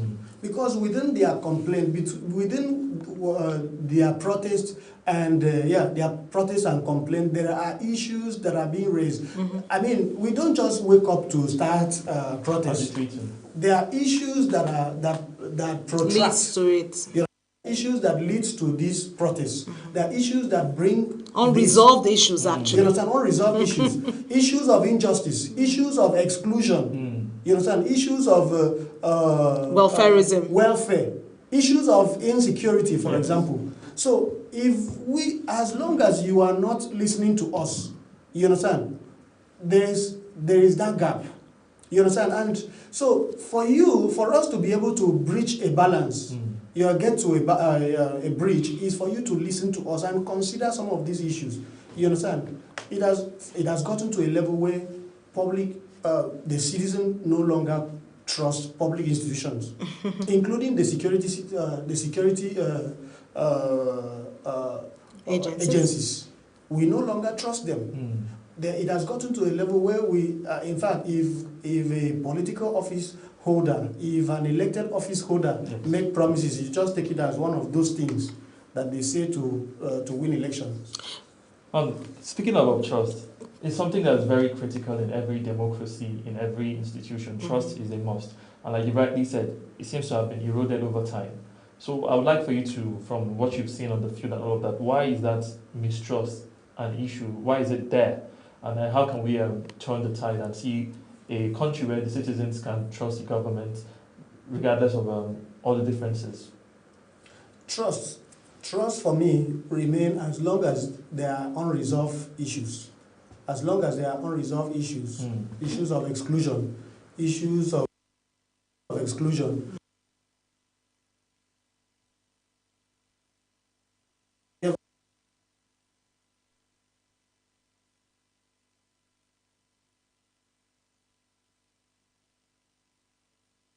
and religious polarization, and many others, even unemployment and economic situations.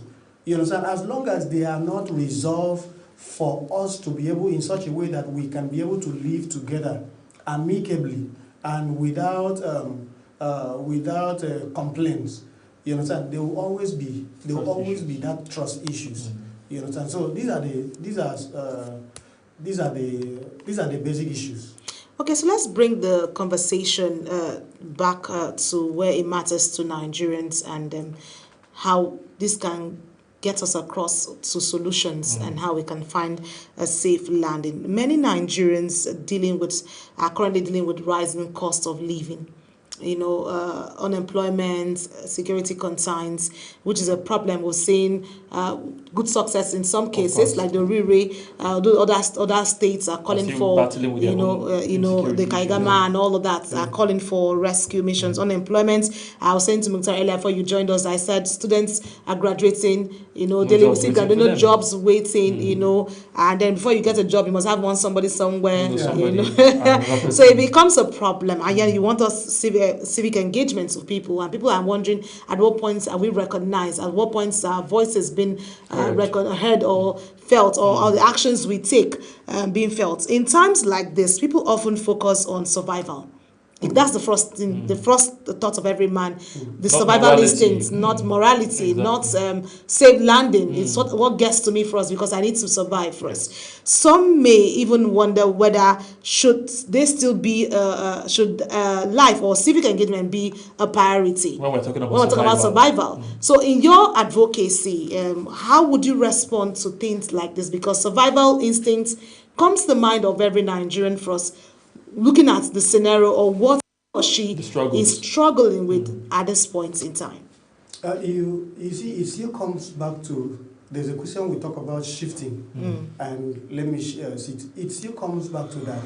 As long as you keep shifting and you are not voicing it out, that's why your voice, we said your voice matters. As long as you are not airing it out, they will just feel that everything is okay. You understand? Do you think everything is okay? I think they know what challenges are.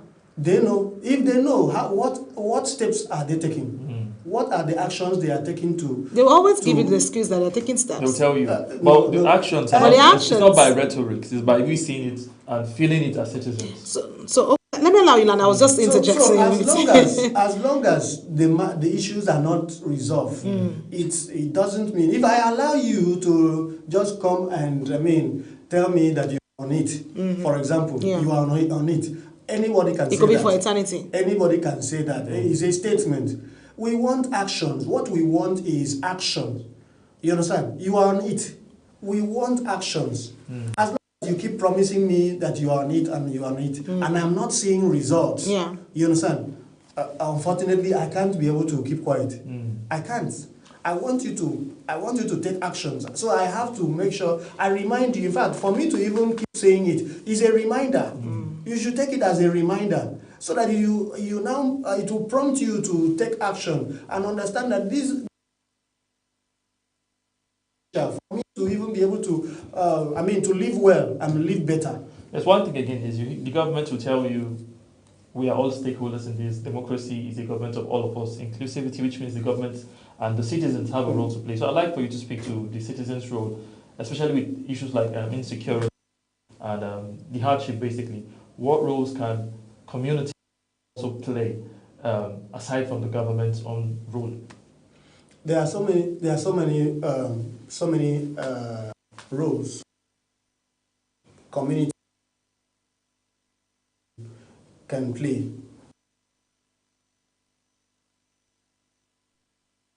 In 2023, INEC reported that we have over about 95 million registered voters. In school, they use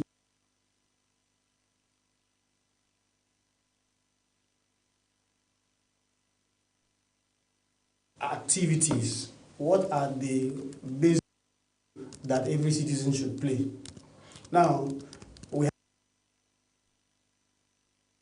we have religious leaders, we have direction. Yes. So for the and religious attitudes, for example, they are the primary sense of attitudes and culture of people. So what are the, from what I have just said there, yeah,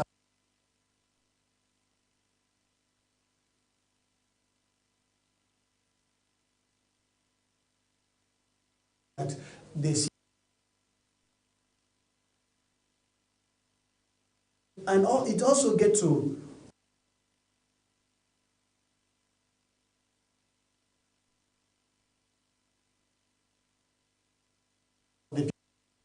what about the young people? The young people have a role engaging in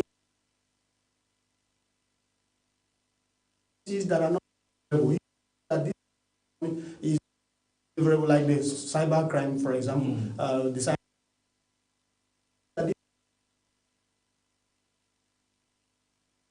What are you doing? You engage with them. But they been the primary. They have been, from my own understanding, women have been the primary responders to when issues of conflict rises. And most of the time, the ones that fall casual. I mean that they are at the receiving end. So they have a role. Women have a role in peace building at home, at the community levels, and in the local levels. So they have a role to play.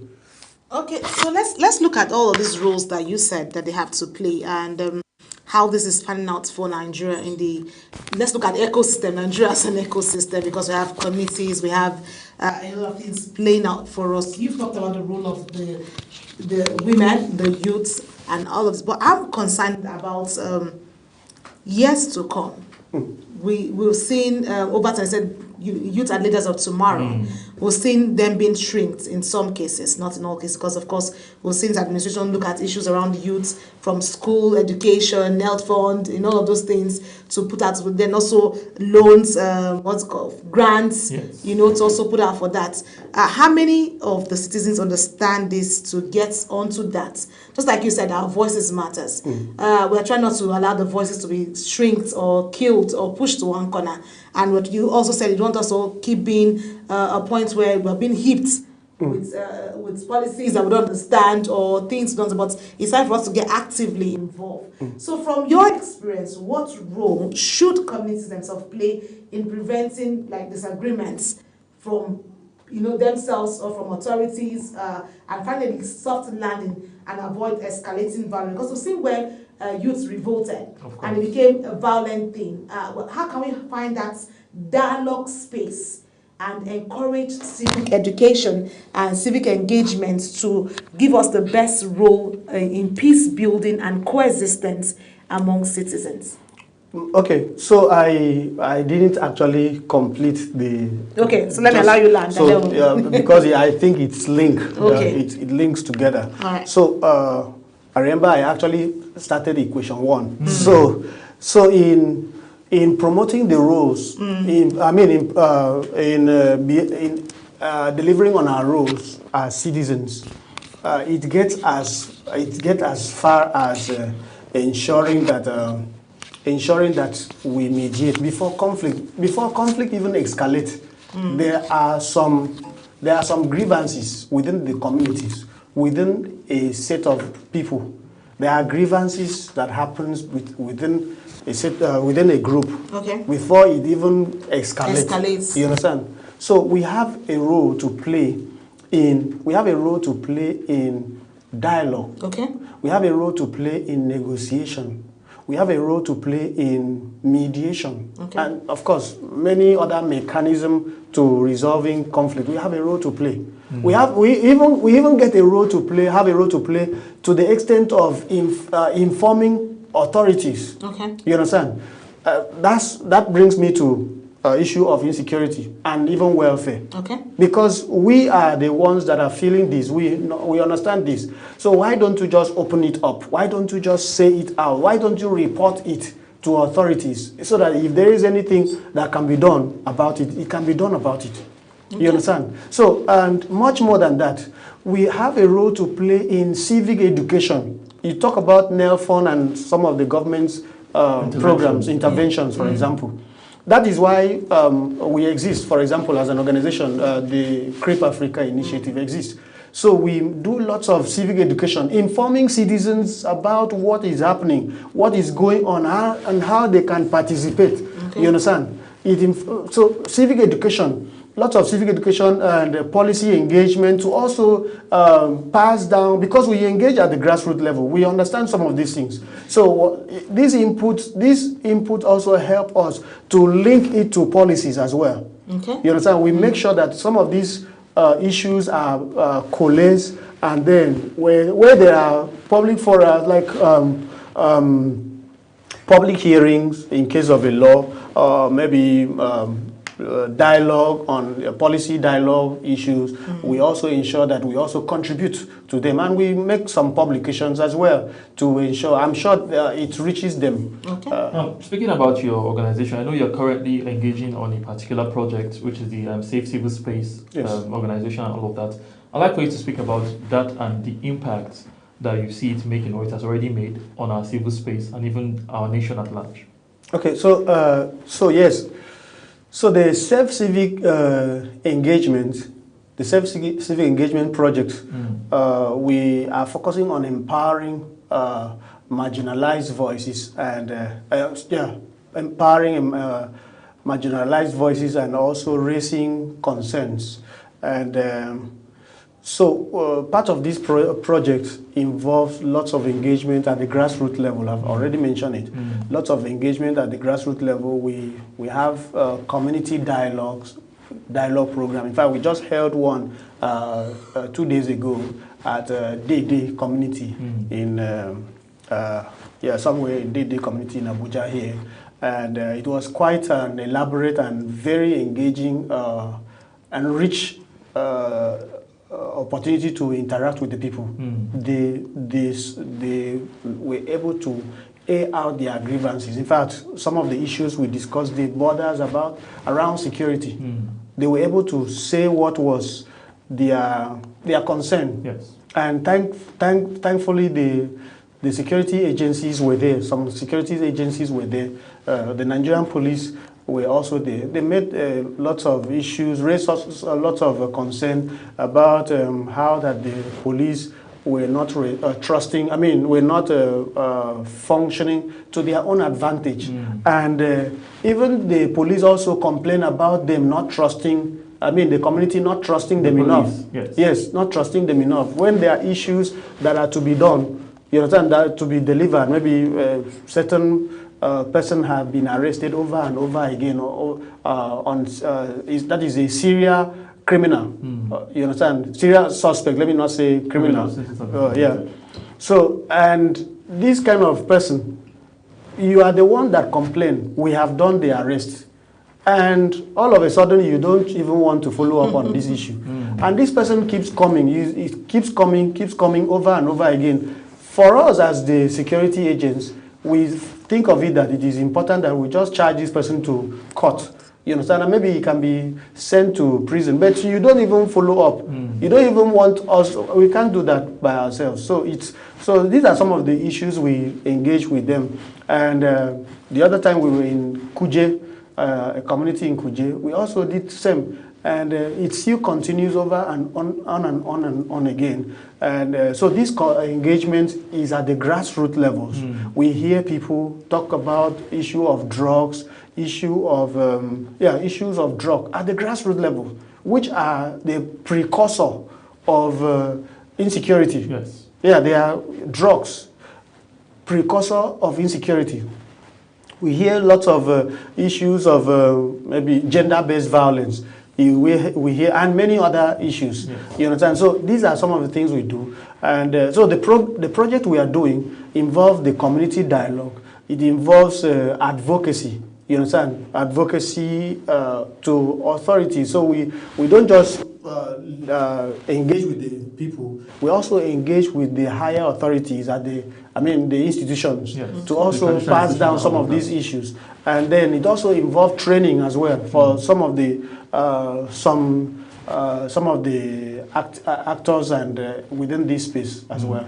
So, and many others. Very important. Okay, so I like the fact that your initiative is very impressive, because we need to deal with issues from the grassroots. If the grassroots understands civic engagements, it's easier to take it up from the very bottom to the top. That's what works better. But I want to bring it back, because 2027 is around the corner, and then you're doing an advocacy and initiative drive, which is good enough. Looking ahead to the next election cycle in 2027, what kind of civic participation should Nigerians be encouraging beyond, or should you be encouraging Nigerians beyond simply voting on election day? Because we're looking at social cohesion, we're looking at a level playing field, we're looking at national development. So what are you advocating for in terms of civic engagement, aside just going to vote on election day? Okay, so for me, I would say that aside just voting, we also need to participate in the decision making. Okay. You understand? The people you vote into power, they are not angels. You understand? They will, of course, they will tell you lots of promises. For example, I'm coming with a MICE agenda, or I'm coming with a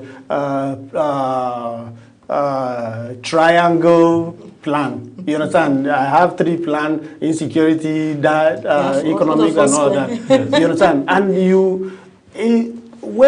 when you vote them, after you have voted them, they don't know what is the issue until they get there. You understand? So you are now left to voice out, and when you voice, that's why this peace building and civic engagement is very important. This conversation is very important. So you have the right to make this, to voice out your concerns, and these concerns come in as input. Okay. It comes in as input. Because they know that this is what should be done at that time. Of course, no doubt, many of the politicians, they will opt to build, to do roads, they will opt to building buildings and boreholes and all that. You understand? And so, but there are some other issues, and these are the ones that are also affecting us, and you have to say it out. That's why you have to say it out, so that they can also be able to, take some actions to be able to, for those issues to be resolved. Okay. You know, and much more than that, apart from vote, I talk about the 95 million voters, registered voters in 2023, and many of them, I think about almost about 70% of them were young people between 18 and 40. Let me take. That's where I end my.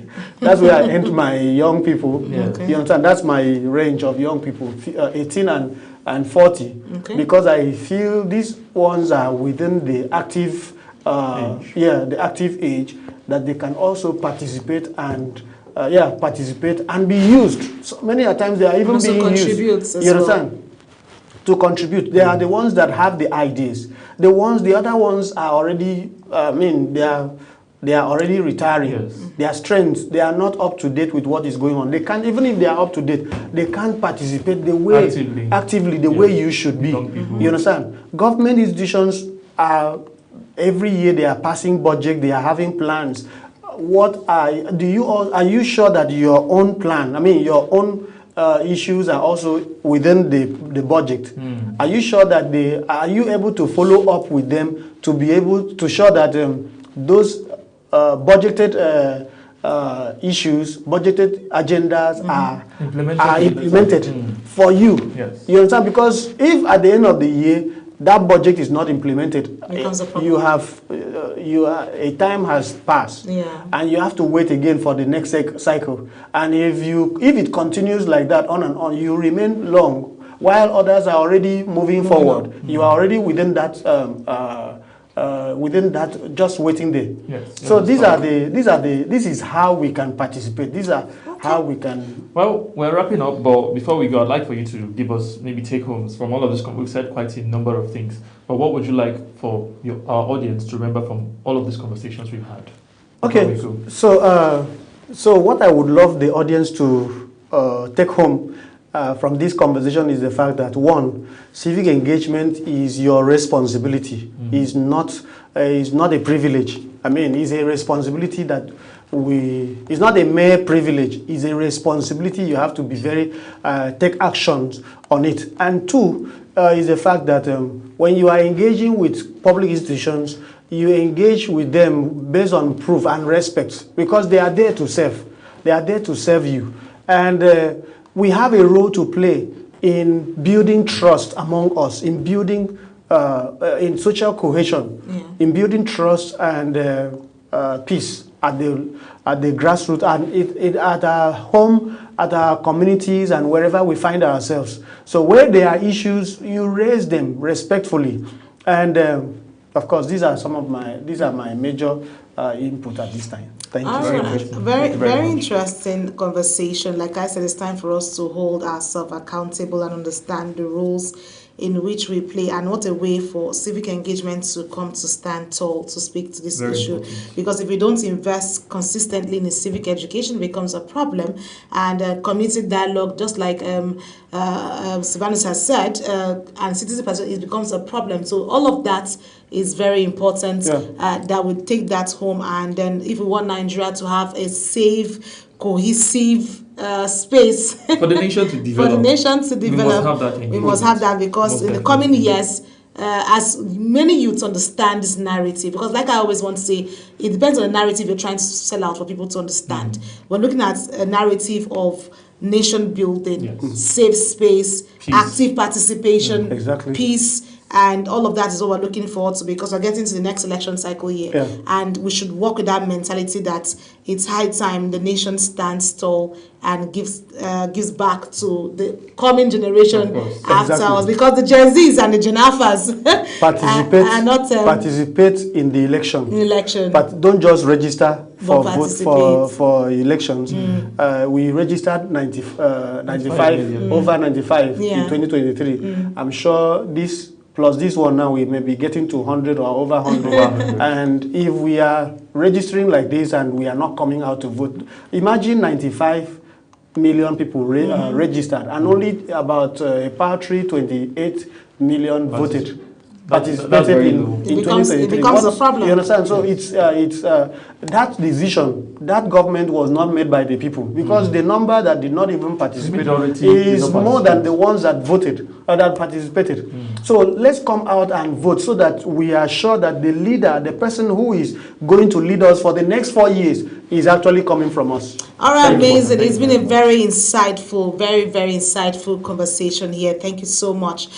Today reminds us that peace is not simple.